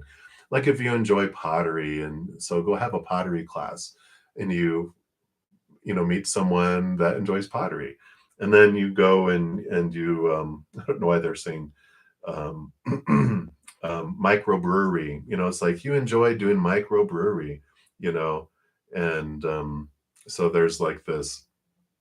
You meet someone that likes that, and so it's two separate individuals, but you're really learning more about what you want and what you're afraid of here. Yeah, you're ready for this rebirth for sure here. So it's time, even cycles here. Here we go. The cycle's returning. It's time for this rebirth, and to go forward. So, like I feel like anything we can tell you about them, I feel like again they want you to encourage you to do things that you love that are in groups, and then you feeling comfortable. You're opening up. You're realizing the fears that you're letting go and leaving behind. And then I feel like you're doing really focusing on doing things you love, not looking for love, loving yourself, nurturing yourself, doing things you love. And then you meet someone and two, but you eventually whittle it down to the one that you're like, this one really resonates with me. Trust your gut, trust your instinct, let your heart guide you. So I like that for you, Anna. So hopefully that helps here. So how and when again they're wanting you to focus on you and doing things you love. And the more you do that, the faster it all unfolds, right? But that is what they have right now for you, Anna. So um, I kind of want it to be a little bit of a mystery, a little bit of a scavenger hunt, because it's dealing with the unknown. That's part of the excitement, right? It's meeting these new prospects. So that is what they have here. Again, thank you so much for your donation. Greatly, greatly appreciate it, and enjoy this new adventure. It's like the Love Boat. Come aboard. They're expecting you. All right. So we left off with Mystic Falls for the free readings. And so you'd like to know what the Aries feels after everything that happened between you. All right, let's take a look here. What's going on with this Aries?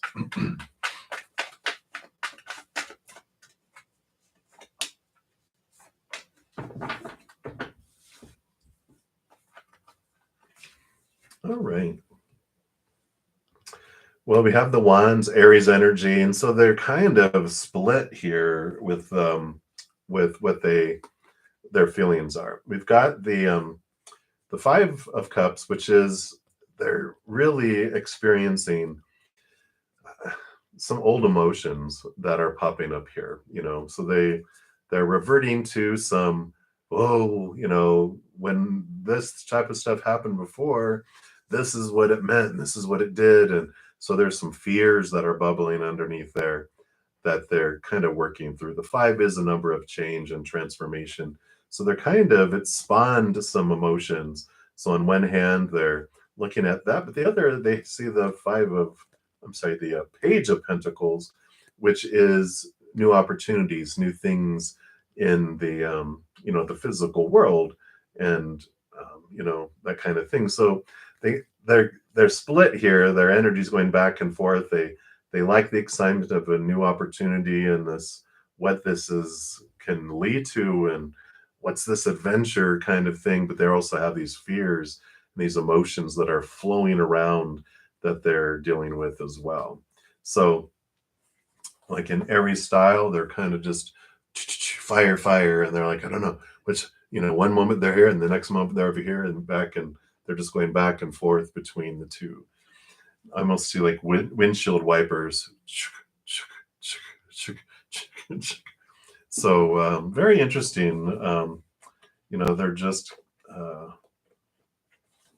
there's this unsurety in it, but they also like excitement. The Aries energy. They like the newness and the unknown, but then they have some old, when they leaped before they looked, or leaped without thinking, they had some, painful experiences, some disappointments and stuff that are zipping around in their head. So that's what they have right now there for you, Mystic Falls. I know, right? But that's what they have. So many blessings for you.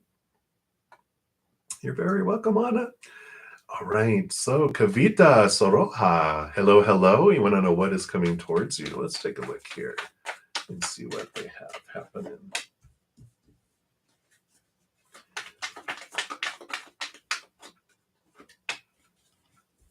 All right, wow, you have some newness coming in here. So you've got the pages, 2 pages out of 2 cards. So, innocences are the pages in the standard tarot. So you've got new love on the horizon. But you have the innocence of swords, new thoughts and beliefs and mindsets too.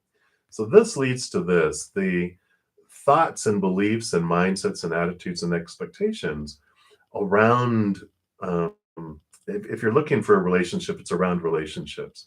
If you're looking for a job, it's around job. Whatever this energy that's present in your life, that's the overpowering energy that's taken up a lot of your mental and emotional energies, you're beginning to see things from a different perspective, and you're starting to cut away some fears, some thoughts and beliefs and mindsets that you haven't, around that, which does bring in this new love, this new emotion, this new opportunity, this new feeling that comes in. So it's like hope, it's like energy towards it.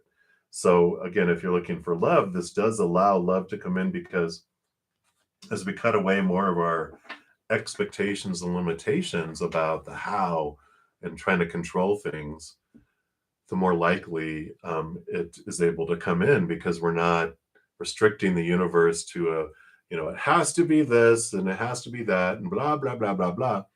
Well, to have all that stuff happen, they're like, we need 10 years to have all this, to get this person to be at this level, to be that kind of person to you, and blah, blah, blah, blah, blah, blah, blah, blah, blah, right?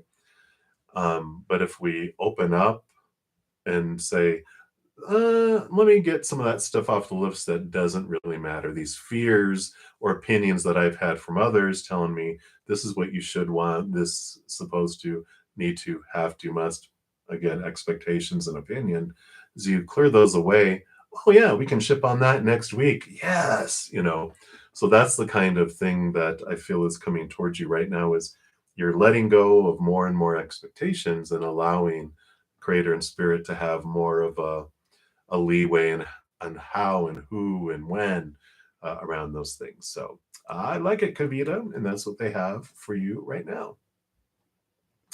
So many, many blessings to you. Up next, we've got Dr. S. So what is coming into your career and love? So let's take a look here. We have one card for career, and we'll do one card for love. Okay. Wow, career, you do have the Ace of Pentacles, which means new opportunities coming up in your career. There's also the Ace of Pentacles is you're really looking at your worth in relationship to your career in a different way, a refreshed way, a stronger way, a healthier way for you. And so you're looking at it in a different, through different eyes. So I really like this new opportunities, this new, um, it's like you're not limiting yourself. You're allowing yourself a bigger scope regarding your career, a path you would never go down before. I feel like you're like, you know what?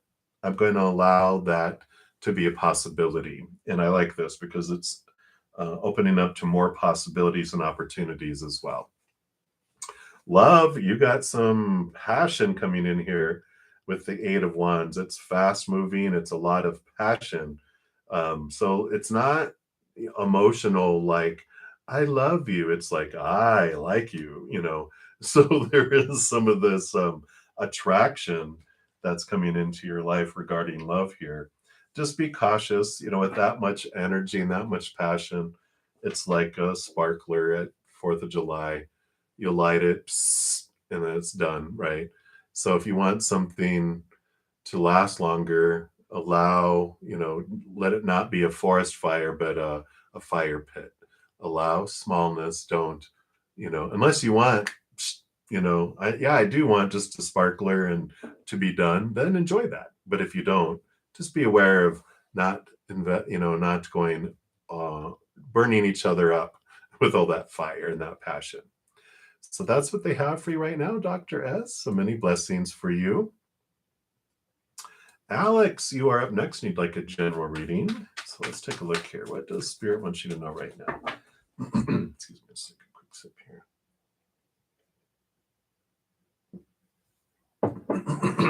All right. Wow. So you have a new beginning coming in here because you have the Earth Mother, which is the Empress, which is, it's Mother Nature, Mother Nurture, but it's new birth. It's creativity exploding all over the place. And so wonderful birthing of something new. And you have the Fool card, the Zero card, which is the first card in the major arcana. So this is about leaving behind old cycles, old ways of doing things, and moving into this new adventure free of expectations. Because the Earth Mother here, the Empress, comes before the Emperor and the Hierophant, which is all about rules and regulations around society and organized religion and spirituality.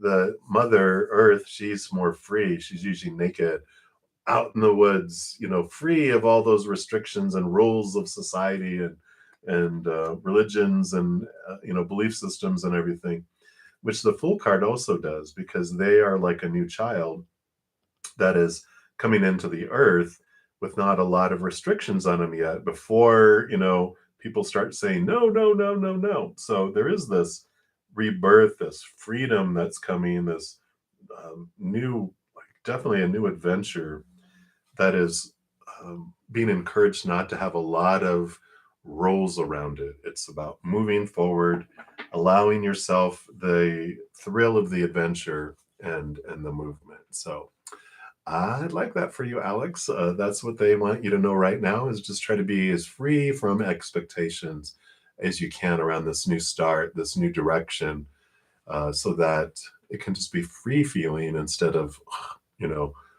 a lot of things that have to be done, with as little expectations.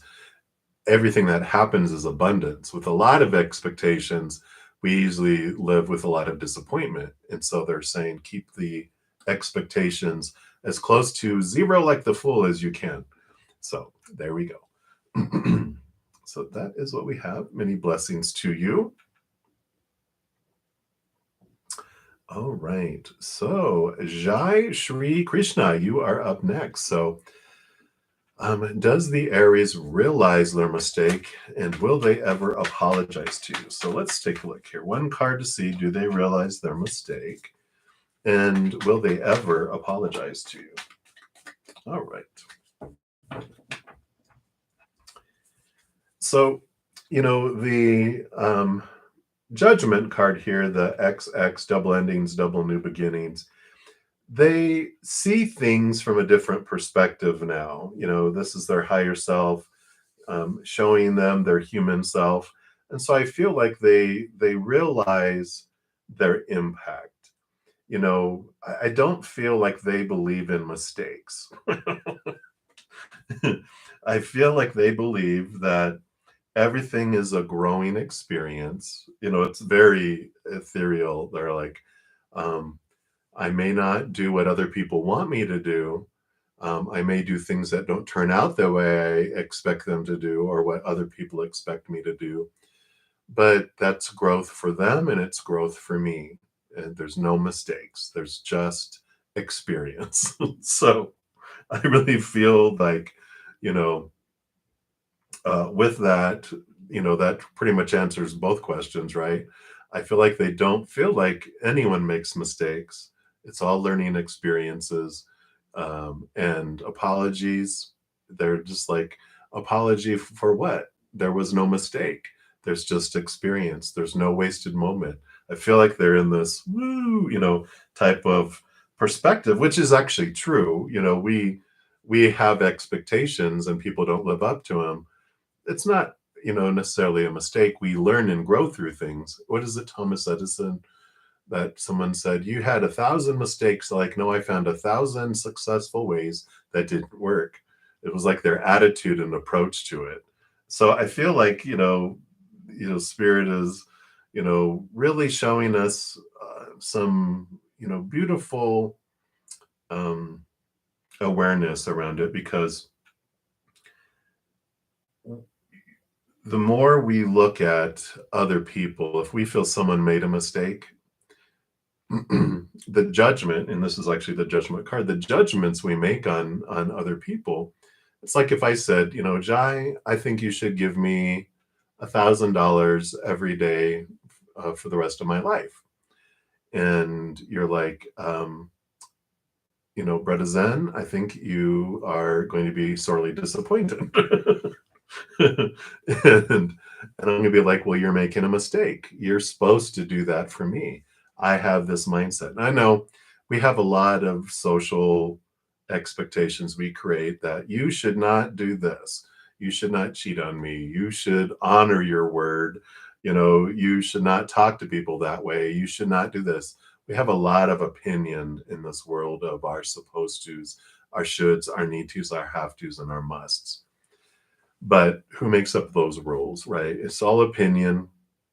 There are loving things and things that are not so loving.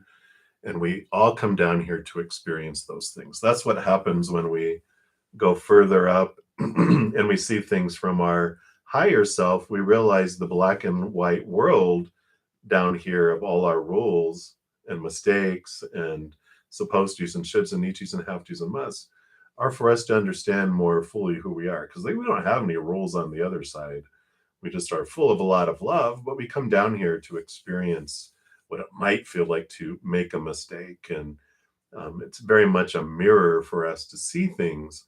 So there is this, when we hold unforgiveness and resentments and different things for others, we're only hurting ourselves.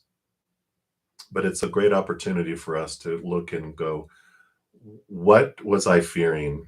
Because that's what it really comes down to. We have all these small teachers that we fear losing conditional love.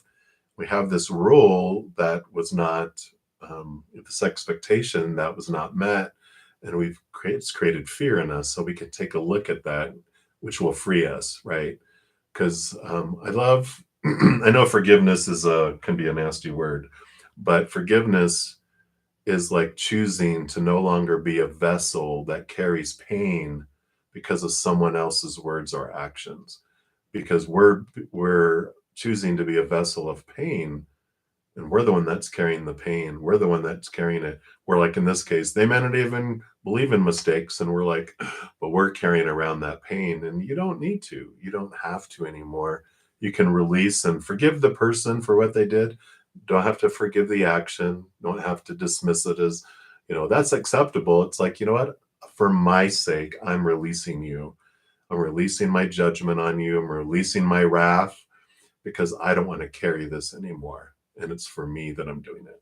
So I feel like that's what Spirit wants you to know right now, Jai. I know I'm pretty deep, didn't it? But that's what they just want you to be aware of right now, the possibilities, because I don't feel like you're ever going to get an apology and that they are not going to believe they made a mistake. And where does that put us, right? So many blessings to you. Hang in there. Continue moving down the list here.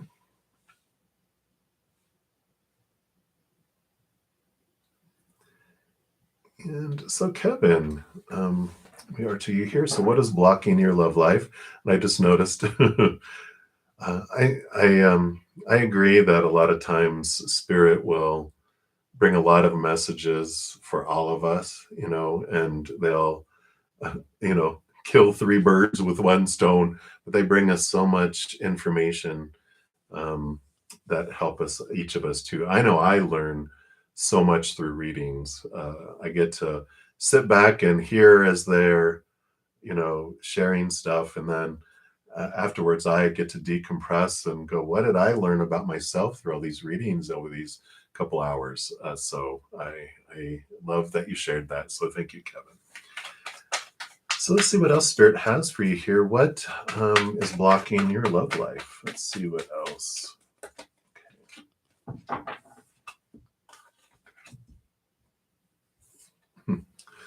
It's funny because you got the Heart of Pentacles, which is another Mother Nature, Mother Nurture, energy coming in here, which has to do with allowing yourself to love yourself, right? To give yourself the love that you're looking for on the outside. You have the Seven of Wands here too, which has to do with, it's interesting. Normally doesn't mean what they're about to say. It's like the worthiness to receive the attention, the worthiness to receive the love, right? Because usually the Seven of Wands is someone who's up on a hill and being seen, and other people don't like it because they feel low about themselves, and they'll be like, why you get to be happy? Come back down here and be miserable with the rest of us. But I feel like the energy is like, you don't want to be on that hill. You don't feel like you deserve to be up on that hill and to be seen. And the Heart of Pentacles comes in here about, this Mother Nature, Mother Nurture, and nurturing yourself and allowing yourself, the Ace of Pentacles here is about seeing our worth in relationship to the outside world in a different way. And again, it's just like really recognizing the beautiful person that we are and that you are, and that you deserve to be recognized. You deserve to be seen, even though I feel like maybe you've been feeling unseen for so long, that it just feels like it was reinforced like so much of your life. Maybe even, usually those types of beliefs go all the way back to when we're younger, right? Like 7 years old and younger. And we feel like we're, not seen. We have to do so much to get any recognition, and not seen a whole lot, that it just kind of flows out into the rest of our life until we go back and look at it and go, this block that you feel you have is subconscious. Even though our conscious mind, we're like, I want love. No, I want to be seen. I want this. I want all this. Our subconscious, which is where 90% of our being is, has all this energy that goes out. It's like our little inner child is controlling the force fields. And it's like, nope, you can't go beyond that. We can't let that in. We can't let you out. You're like, what is this block? I don't want this block. And it's like, talk to the little inner child, because that's the one that has all these emotional beliefs about our worth and what we're worthy of, and what we allow ourselves to receive. And there's let's see, what book was it? There's a great book that I read last year. It's probably over here because I haven't cleaned off my shelf. But there's this beautiful book that was just so freeing because it allowed me to get in touch with my um, your inner child. Okay, yeah, maybe this is the one. You can see a lot of great things. The Presence Process by Michael Brown. They have some breathing exercises in there that really allow us to, get past some barriers. But the words in the book, they're just so they allow us to really connect with our inner child and really and allow us to become. It's like get to become the parent that your inner child always wanted, because we wanted unconditional love, unconditional acceptance, and unconditional attention. We never got it. No human child ever does. Even if they say they do, I have suspicions, shenanigans. I don't believe that. Because how is that possible? Unless you're, grow up in a very self-enlightened, aware household with parents that definitely had that, which I don't know if there's any human family ever like that. But it does allows you to become that parent, and you pick up your inner child, and there's beautiful transformative things. So if that resonates with you, and if you want something else too, this was another one, Tapping into Wealth, which even though it's about wealth, there's so much in there around connecting to our inner child and our that side of us.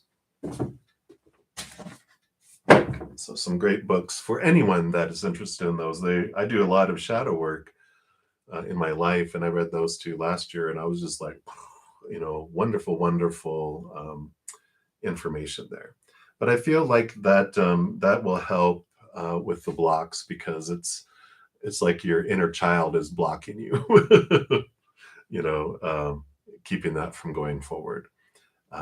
So that's hopefully that helped, Kevin. That's what they have for you right now, and I think that was for more than just you and me and Anna as well. So uh, I'd like that. Hang in there, hang in there. All right, and all right, Christy. Hello. So good to see you. Hey, you. And a general reading, absolutely. Let's take a look here. Let's see what we've got going on here.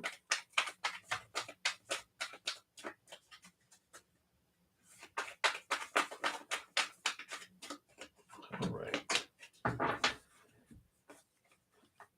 Very nice. Boom, boom. Got some bright, shiny energy coming in here. There we go. And you can see if the star card here, which does tell you about connecting to your higher self. It is very Aquarian energy, which is also like hope. And there's wonderful balance energy that comes in here too, with balancing all of our chakras, balancing all of our energy. Normally, there's like 7 stars on the star card, which represents all our 7 chakras. And so there's this beautiful energy, this beautiful alignment of energy that's coming in, especially in combination with the Innocence of Wands, which is the Page of Wands. And Page of Wands it's the younger out of all the royalty, but it's like this new adventure of discovering their power, their ability, their energy, and how to use their energy here too. So I like focusing on hope, focusing on the brightness, and this is expanding here. It almost feels like a antenna that's putting out sonar here, and it's about realizing really where I want to focus my energy. And I like the star card. I feel like that is you, in that it's like this energy is switching from, and I haven't had this come before in the Ace of Wands, but instead of the energy being focused outward and the attention to the outside, it's all about focusing this energy into you and allowing that and not feeling guilty about it, right? And allowing yourself to invest a lot of your physical, mental, emotional, and your overall, manifesting energy, and have it where it's like, for me, I get to do it for me, which feels so wrong in some ways because you've been taught so much and you're such a huge heart. You constantly give to everyone out in the outside world. It's always been like you would give your shirt off your back, you would sacrifice a meal so someone else could eat. But I love that you're really becoming comfortable with putting yourself first, that you're allowing yourself to step into this place of freedom. um, and I love that because it just focus and it grows. I feel like it just grows exponentially too. Like you start it and you've been doing it and you're just allowing it to fill up your entire life, which changes from, we can be a barrel and we plug in everyone into our barrel and we're giving all our life force out, and we're, the top of the barrel, we're like, we give our energy, and we're usually feeling like very low energy. And if it ever falls below the little siphons, people get upset. Wow, we never get far above because we're always siphoning all our energy out when we're a barrel. But when we get rid of all that and we get rid of the barrel and we replace it and we become a chalice where we allow the love from above to come in and fill us up, and then everyone else gets overflow. We feel full, we feel whole, we have our energy, and everyone else can wait till we're full and overflowing. But we fear, oh, they're going to hate that. But when they get a taste of that, a drop that comes over the edge, it tastes like heaven. It tastes like the nectar of the gods, compared to the barrel where they were getting the bitter, sour, resentful, you know, low end, the little, what do they call that at the bottom of a pond? The soot. They get that. They're like, ugh, well, it's all we know. But when they stop being fed that and they get the little bit, they're like, I will take one drop of that compared to barrels of that other. And they'll see that. And you feel full. Like one of the biggest, greatest gifts you can give the world is a healthy, full, overflowing you. And I really like that message for you. So that is what I have for you, Christy Okana. So many blessings to you. All right. So I am reaching the end of my second hour. I do have a donation. Thank you so much, Aaron. So I'll definitely take care of that. My last free reading for this session will be Butterfly A. And before I start losing everyone, let me let you know. I do also give away a free reading every week on Mondays. So if you haven't checked that out, here is the link to that video. I'm actually celebrating having over 1,500 subscribers on YouTube recently. So last week and then the next 2 Mondays, I'm giving away a 1-hour personal recorded reading plus 5 15-minute personal recorded readings. So a total of 6 possible giveaways. So if you want to check that out and get into the drawing, you can do that there. I also will be back tonight in about 6 hours at 7 p.m. Mountain Time. I am here Wednesday through Sunday nights, 7 p.m. Mountain Time, and then Friday, Saturday, Sunday mornings at 11 a.m. Mountain Time. If you still want me to complete your reading in this session, as lovely Erin has done, I do still accept donations, and I will prioritize those and complete them during this live session. So you still have an opportunity. If you're like, I need answers, a donation of any kind, I will honor that. And if you're not able to make a donation, then please, come back when I am available. Or I also have a ton of free content, a lot of pick cards, monthly readings by each zodiac sign. And I totally understand if you're not able to make a donation, we're not always able to. But follow your heart, and spirit will guide you to those readings that do resonate and have messages for you. Also, a big thank you to all of you that have given the video a thumbs up. It definitely helps spread the Zen love. So thank you for being part of the love tsunami that we send out as well. So those are some options while I'm completing out these other readings. So now would be the time for any donations, because I'm going to complete errands, and then I will complete Butterfly's free reading. And then if there's any other donations, I will complete those as well. So Erin, you want to know, can W assist with resolving your problems? Let's take a look here and see.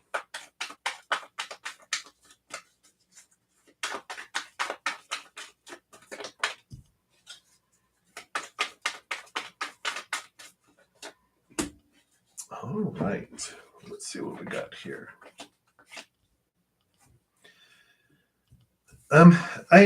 Yeah, because we've got the Chariot card here, which is the power of choice, and that there's choices to be made, and the Two of Swords is also about choices to be made and balancing the heart and the mind.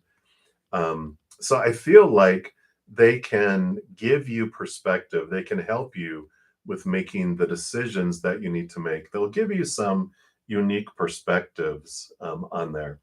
Because you also have like this Ace of Cups and the Six of Cups, which, interestingly enough, I mean, this would be an interesting love reading, but that's not about that, right? This is about they give you old perspectives and new perspectives. So I like that they're giving you. It's almost like they don't give you the answers. They don't solve it for you, but they tell you. They tell you stuff about the past, because the Six of Cups is nostalgia. So they like share some stuff of, this is what has been done in the past. This is, oh, okay, well, that'll make sense too. And this is stuff for the future here. Yeah, well, that will make total sense then, because they help you resolve emotions from the past and bring in emotions for the future. So yeah, that would make total sense here then. Because I was, but it is, they do help you transform emotional, I'll say residue, but emotions from the past, they help transform it with love energy, which would make total sense, because that's what Reiki is that beautiful love energy from above. So they definitely help take some stuck emotions and allow things to flow differently. And, again, they still allow you to see things from different perspectives. They allow you to move things. Again, it's like choices here, which is also around the Six of Cups, because the Six of Cups tells us, every moment is either of unconditional love or fears of losing conditional love. What impacts and blocks our chakras and is, of course, fear. It's that's what clogs things, right? It's because it doesn't flow, it gets stuck. And when we look at our old emotions, they're either of unconditional love or they have, fear attached to it, or the painful, suffering type of, that shadowy energy instead of the light energy. And when we realize and we transform things and emotions move, we realize that when we are in fear, or any human is in fear, we go out of our minds. We talk about this a lot on the channel, right? Where we go into our cat mind, or to a little 2-year-old that when it feels unsafe or out of control, it wants to do whatever it needs to do to feel safe and in control again. But it goes out of our adult mind, is kicked out, and it acts like a 2-year-old, which is unintelligent because it doesn't have a whole lot of experience. And it's also unloving and uncompassionate. So it does things that are unloving. And when we realize that, when we go back and look at a pain or a block or an emotion, it actually, when we realize that that person, what they said or what they did was out of fear, and what maybe our reaction was also in out of fear, and anyone involved in the situation might have been in fear. We were all doing stupid stuff. We were all, pain and suffering and all this stuff that was going on. It's like a giant cat fight, all these cats fighting. And then we realized that, okay, this was a 2-year-old that felt unsafe and out of control. So what they did was not about me. They were out of their minds doing these things. We start to look at them differently. We start looking at the situation differently. We start looking at us differently. And this painful memory, these painful emotions start transforming from something of fear into unconditional love and full of compassion and light.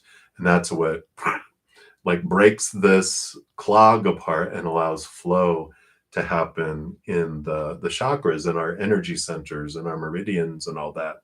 So I feel like that's kind of the emotional transformation that they'll allow you to do. I feel like their energy will allow you to help with the chakra movement, but I feel like they're going to have additional messages that allow you to transform some emotion as well. So I like it for you, Aaron. I would say thumbs up with that.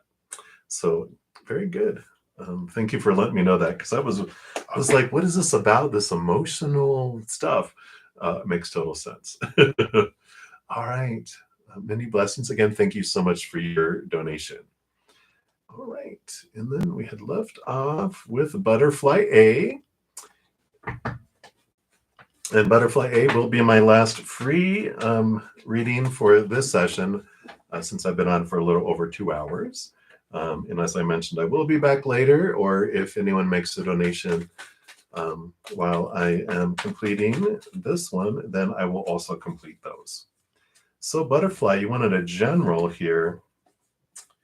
And yeah, it looks like here you have kind of this little energy coming in here. You have the Lover's card here, which can be about an important relationship that's coming in, but it's also going to be about emotional choice, because you got the Two of Wands, which is energetic choice, and the Lover's card is like the emotional choice, major arcana card. And I feel like there's choices to be made. There's opportunity that's coming up here with this Ace of Pentacles, which does show that I feel like you've been on this journey of learning your power of choice, both in your thought, your emotions, and also your energy, which is the Two of Wands. And I feel like an opportunity is coming up here where you really step into what you've learned. You know, it's like you go to a science class and you learn in the books about the chemistry and about the chemicals that go together, and that, if we put these two together, they explode. This one, fizzes, blah, blah, blah. And then you go to the lab class and you get to put it into action. I feel like there's an opportunity that's coming up where you're really putting into action and seeing how far you've come in your power of choice, and that, you have this situation that you might, choose fear and exploding and taking the invitation for the argument and, let's start kung fu fighting, where this one, when it comes up there, you're just like, you feel oddly calm, and you just look at it in a different way, and you're like, I'm going to choose to be different. I'm not going to do what I've always done. And everyone's like, what's going on here? And you just feel this power of that comes with this empowerment of your power of choice. So I like this for you, because I feel like it's really validating for you on all the inner work that you've been doing. So I like it for you, Butterfly. So many blessings to you. All right.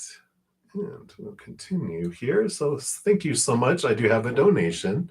So thank you, Shamika, so much. And you want to know, will you meet someone soon that will really be interested in you? Let's take a look here.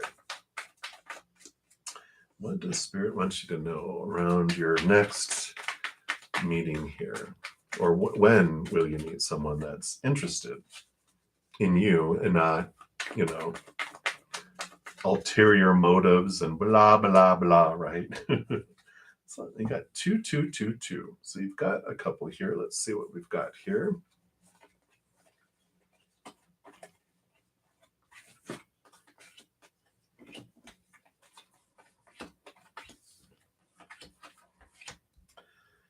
All right.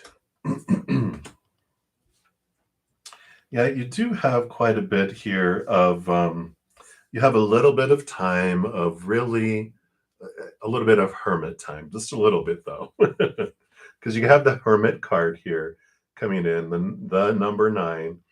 And this is inviting you inward and letting spirit guide you in and looking over and releasing some old emotions. This is this release, allowing yourself to feel some repressed emotions, some emotions that you hadn't wanted to feel. You didn't know what to do with them. And so you stuffed them down in the cellar, but they're coming up here. They're wanting you to bring them up because that energy has been bringing your love energy to kind of lower, which has been attracting in people that have reflected that, type of energy. So I do like that here for you, with this coming in here, because it brings freedom, as you get to pull that up from the basement and clear it, it brings a new, allows your love energy to increase, which draws in someone that is interested in you, that brings a beautiful, like what you deserve and something more in alignment with your higher heart. When we do what we always did and we draw in that same old people that are mirroring back to us, kind of how we feel about ourselves with that other energy. Because again, you have another 9 here, the 9 of Pentacles. So this is that inner journey, you really discovering your worth from a different perspective. You're turning inward, finding your worth. And here's Spirit with you, this beautiful flamingo, which shows you who you really are and how important you are. And your worth is being, excuse me, defined by who you are on the inside rather than all these actions and words, excuse me, on the outside. So I like this coming in here because then the 8 of Pentacles shows that you are gathering your worth in relationship to the outside world in a different way, which creates movement, positive movement in the outside world, which is what brings in that relationship to you. So I like those coming in here because I'm so sorry. There we go. Because what's being removed here, here's the Tower. It's like they're almost burning out some old emotions that no longer serve you. These disappointing, heartache emotions that you had felt when you were, that's what these emotions relate to. These 3 spilt cups are these 3 swords that pricked your heart. And it's clearing those out because those are what, it's the fear emotions that are bringing your energy lower, that are bringing blocks for having someone who truly voices beautiful interest into your life. So I like that because here, they keep reiterating it here because you got the 5 of Pentacles and the 6 of Cups. 6 of Cups is about past emotions, and the 5 of Pentacles are these feelings of lack, these feelings of abandonment, being left behind, being left out in the cold. And so this is what's being healed. This is what you're transforming. This is what's changing within you, which is what brings in your movement of cups. The movement of cups is the Knight of Cups. It's movement of emotion, switching of emotion, clearing out of all that stuff allows you to have this love come in. The movement of cups, the Knight of Cups, I usually look at like a knight in shining armor who has, this wonderful, wonderful, I don't know, it's like they're bringing you the chalice, the Holy Grail. They're offering you the love. And so I like that for you, this beautiful, beautiful energy that, comes in here. So I do like that. The soon all depends on how much of that attention you give to that inner transformation, right? The more you look at your self love, the more that it raises the vibration, the faster it raises the vibration, the faster it draws in. Because if the lower vibration, your soul doesn't want that, what it's been drawing in the past. You're like, you're done, right? You're like, I don't want any of that anymore. I'm just tired of that. I want something new, something more, you know, loving, more in alignment with the love I feel I deserve. Well, it's the becoming, the more you expand your self love, again, the higher it goes and the more you're able to give and receive love in the outside world too. Because you cannot love others more than to the extent you love yourself, nor receive love from others more than to the extent you love yourself.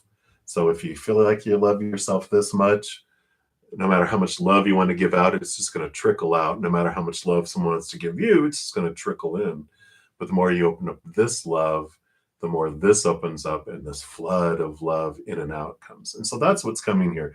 The more you do that, the faster you do that, then the more that it brings in. So I like it for you, Shamika. It's can be very, very soon, or it can be many, many months, depending on how much time and effort you want to put into that.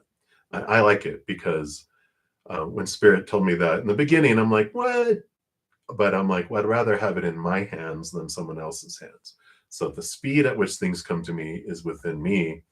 There's always a range, right? But that's what they have for you. So that, oh, Shamika, thank you again so much for your donation.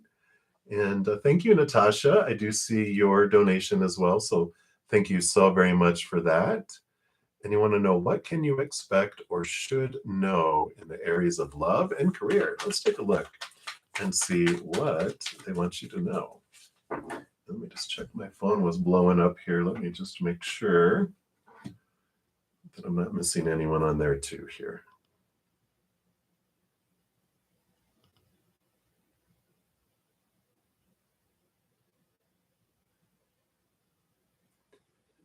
All right. I think that was it. All right. Perfect.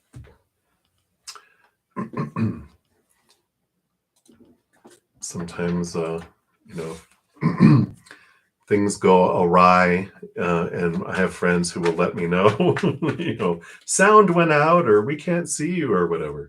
So I just want to make sure. Wow. Okay. So let's focus, Natasha, on your question here. Let me just refresh these. So what can you expect or should know in the areas of love and career? So let's look at love first, okay? Anything else around love? Okay. I feel like there's, okay. And then career. Anything else? Okay. So let's take a look at love, and then we'll look at career. Okay. So the first card that came flying out around love, it's like the Knight of Pentacles. And so this is one that's, it's a Knight is about movement. Obviously it's movement of Pentacles here, but the Knights, this is the slowest moving Knight out of them all. And I know it's like, oh, but it's all right. It happens on purpose, for purpose. And I'll show you the other cards here around love too, which is all right. You know, this just means that it is going to unfold, that things are kind of going slow on purpose, for purpose. You know, you have the High Priestess too, which is all about, you know, the High Priestess gets drawn back and invited into the High Priestess temple to reflect on, you know, dive deep into their emotions. She looks behind the veil, connects with the higher realm, really is doing some deep diving into emotions and beliefs and mindsets around love, because, you know, like we were just talking about, raising our love vibration, raising our self-love just allows us to draw in what we truly want instead of what we've had before.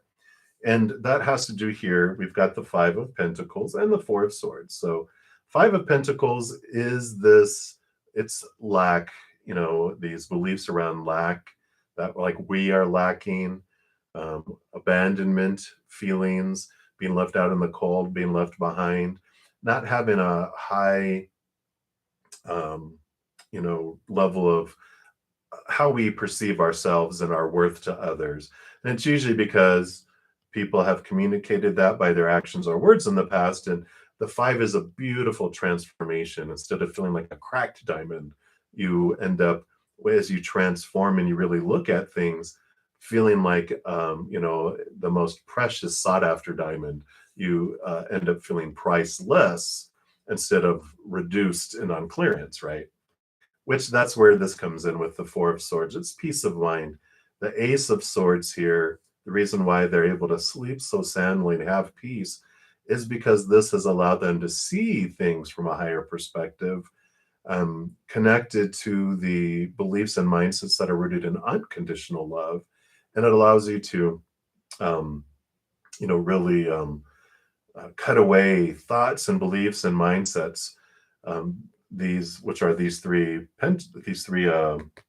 swords up here, normally is the heartbreak card. It usually has a huge heart with three swords stuck in it, and this is releasing these fears of losing conditional love, these fears about what other people's actions and words and have meant about us in the past. So it's this freedom that comes in here. So there is a little bit of, it's a process that's going on. The Knight of Pentacles too. They're on a all nights quest, and this knight is questing after the, um, our worth. This Ace of Pentacles is seeing our worth in relationship to the outside world in a completely different way. So love will come. It's slow moving because they're wanting to clear away these anchors, these beliefs that are in the subconscious and the unconscious. You might even be conscious of some, but it's like clearing these things out that allows you to raise your love vibration, which will bring you the love that you're eventually, looking for. Career, interestingly enough, you have the Four of Swords. For the love, you have the Four of Cups for career, which you'd think it would be opposite, but it's interesting here because you have the Heart of Cups, the Four of Cups, and the Sun. So the Sun card is, of course, one of the most brilliant, rewarding cards. So your career is going to be headed into a beautiful, a beautiful place. It's rewarding. It's abundance. It's victory. The Sun also is Leo energy, which is diving deep into the subconscious. It's the inner child type of energy, which you have the Heart of Cups, who is also about emotion. She's rules over emotion, but she's given, all the queens are given a second portion of cups or water, which means she can dive deep into her emotions and understand what's going on below the surface. Um, the Four of Cups tells you with these other two here, I call it my manipulation awareness card.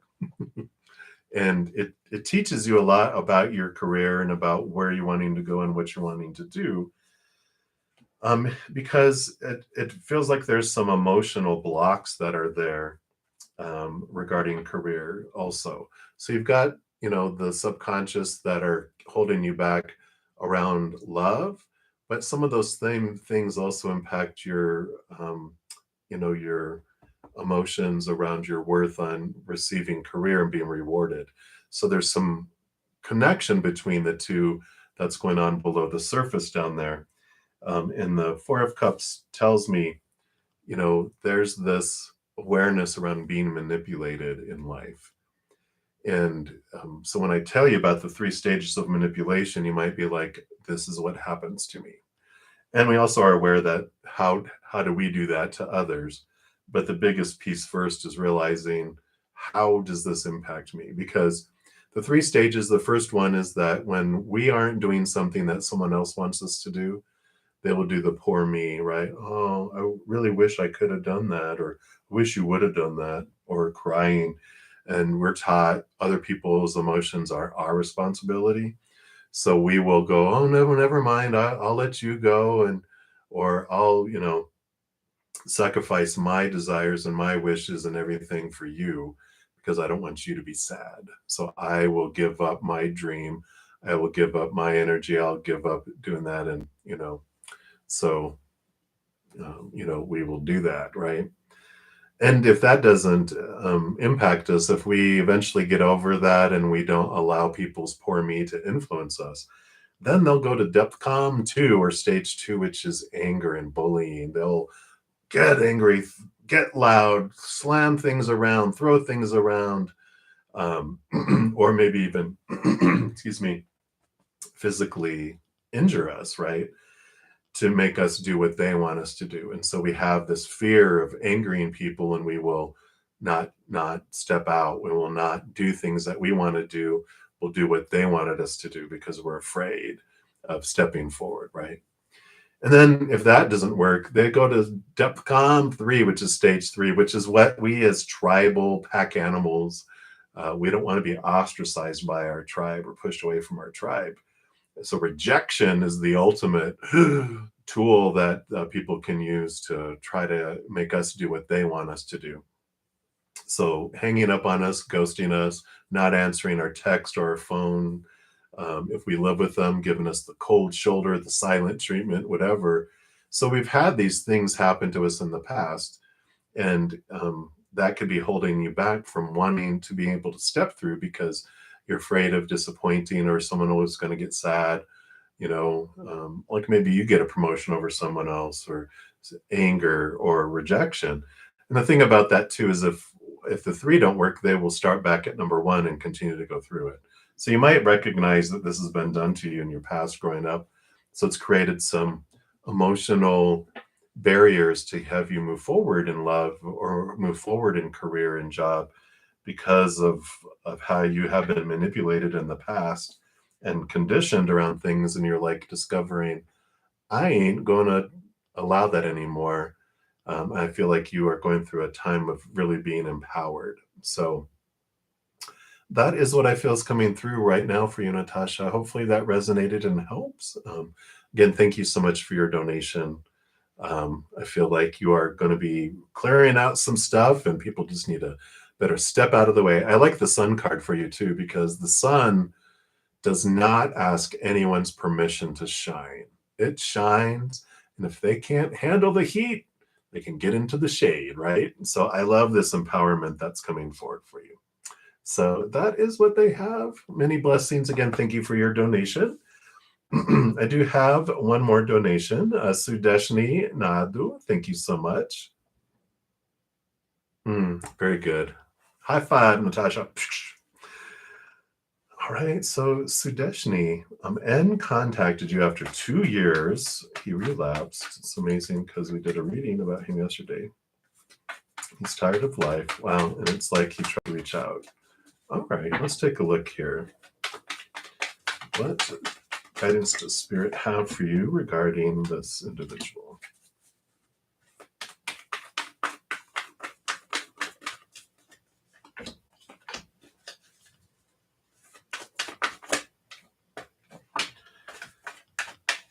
All right, let's see what we have here.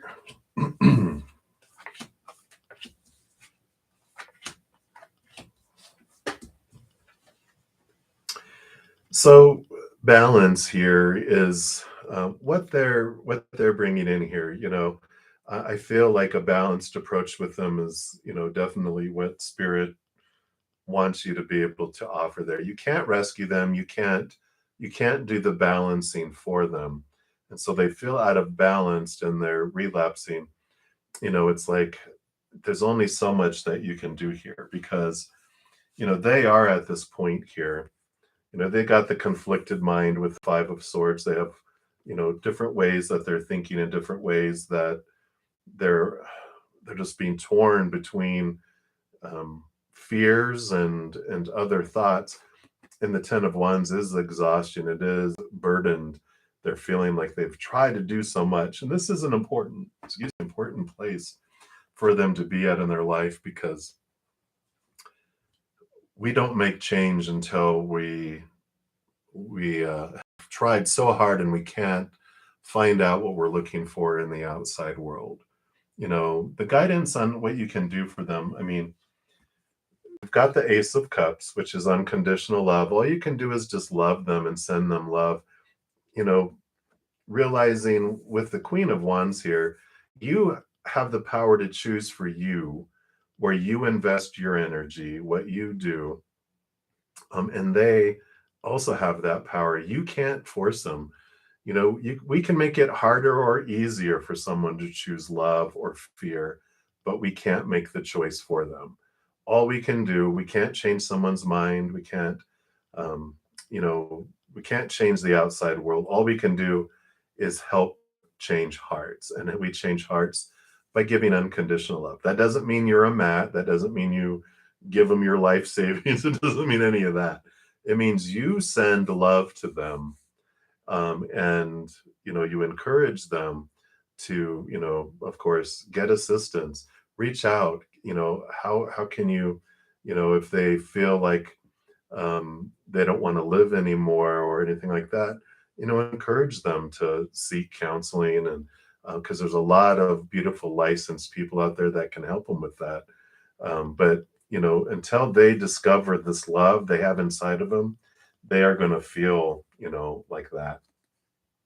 They're going to feel down, feel burdened, because what they're really searching for is this, and they've been looking for that in the outside world, right? And so that's where the relapsing and everything comes, when we feel so disappointed and so let down in the outside world that we feel there is no hope. But then that's when we eventually turn inward and upward to find out who we really are, and find this strength and this power that we've been looking for, the love we've been looking for all along. So I feel like they're saying, hands off as much as you can. Just send them love. When you feel the tightness in your heart, it's like that's your soul activating the unconditional love inside. Normally when we have someone we care about tells us they're going through something horrible, or we see something on TV or wherever the news where there's devastation, something happening, our hearts go, we want to help. And if we can do something in the physical world that doesn't put us at risk, right, we're able to express that love through action or through word or through a hug or something like that, right? And if we're unable to do that and we feel helpless, that's when our heart aches, because it's like a garden hose. You turn on the little spigot and the pressure is building up in the hose, but the spigot on the other end is not on. So it's pressure building up. There's this love pressure that builds up in our heart. And we feel like we can't do anything with this. And I'm going to feel like I'm about to explode. But we can do something. The pressure of the hose, we can send love energy to them, whether you just meditate and you see yourself sending it as a stream of light, an orb, whatever it is that you send to them, you see it and you send this love. And their higher self, even if the character may not accept it, the higher self behind the character says, send me the love, I'll use it. And we send it, and they will use it in whatever way they have for their journey and their adventure. We have fears like, if I don't do anything, they're going to end their lives. But unless you're willing to be around someone 24 hours a day, 7 days a week, you can never guarantee that they're not going to do that, right? And I feel like that's what Spirit wants you to do with the send love to them, tell them to, if they feel like they don't want to live anymore, you can be a listener for them, but you don't have to solve everything for them, right? You can give them other alternatives. Even refer them to my YouTube channel. I have a ton of the U times 2 video series, helps people realize who they really are, allows them to see the difference between this fear of this human and the higher self. Just That's what Spirit is really saying, not to feel like you have to solve it for them, though. Send them love that releases the ache from your heart. But I feel like a hands-off approach is what Spirit is recommending for you. So that's what they have for you, Sudeshini. So hang in there. We all send love to him, our fellow, soul on this beautiful journey we have here. And we send you lots of love too. And again, thank you so much for your donation. You hang in there. All right, I think that was all of the donations that I have. So again, thank you guys so much for all of your love, all your support, all your thirst from hearing from Spirit. And apologies to everyone that I was not able to get through. I've been on for almost 3 hours, so I'm going to need to take off here to eat, and I'll be back at 7 p.m. Mountain Time. I do put out an announcement an hour before. So if you have subscribed, if you make sure your notification setting says all, you'll be notified of that, plus of the winners when I pull winners tomorrow, and on Tuesdays when I put out my new video for the giveaways for the following week. So again, thank you guys so much for all your love, your support, your thirst for Spirit, and from hearing from them. And please know, as you go throughout each and every second of every day of your life, that you are unconditionally loved by the Mother and the Father of all things. And of course, I love you guys too. So until I see you again, much love to you. Hang in there. Have a great rest of your day or night, wherever you're at in the world, and we'll see you soon. You take care.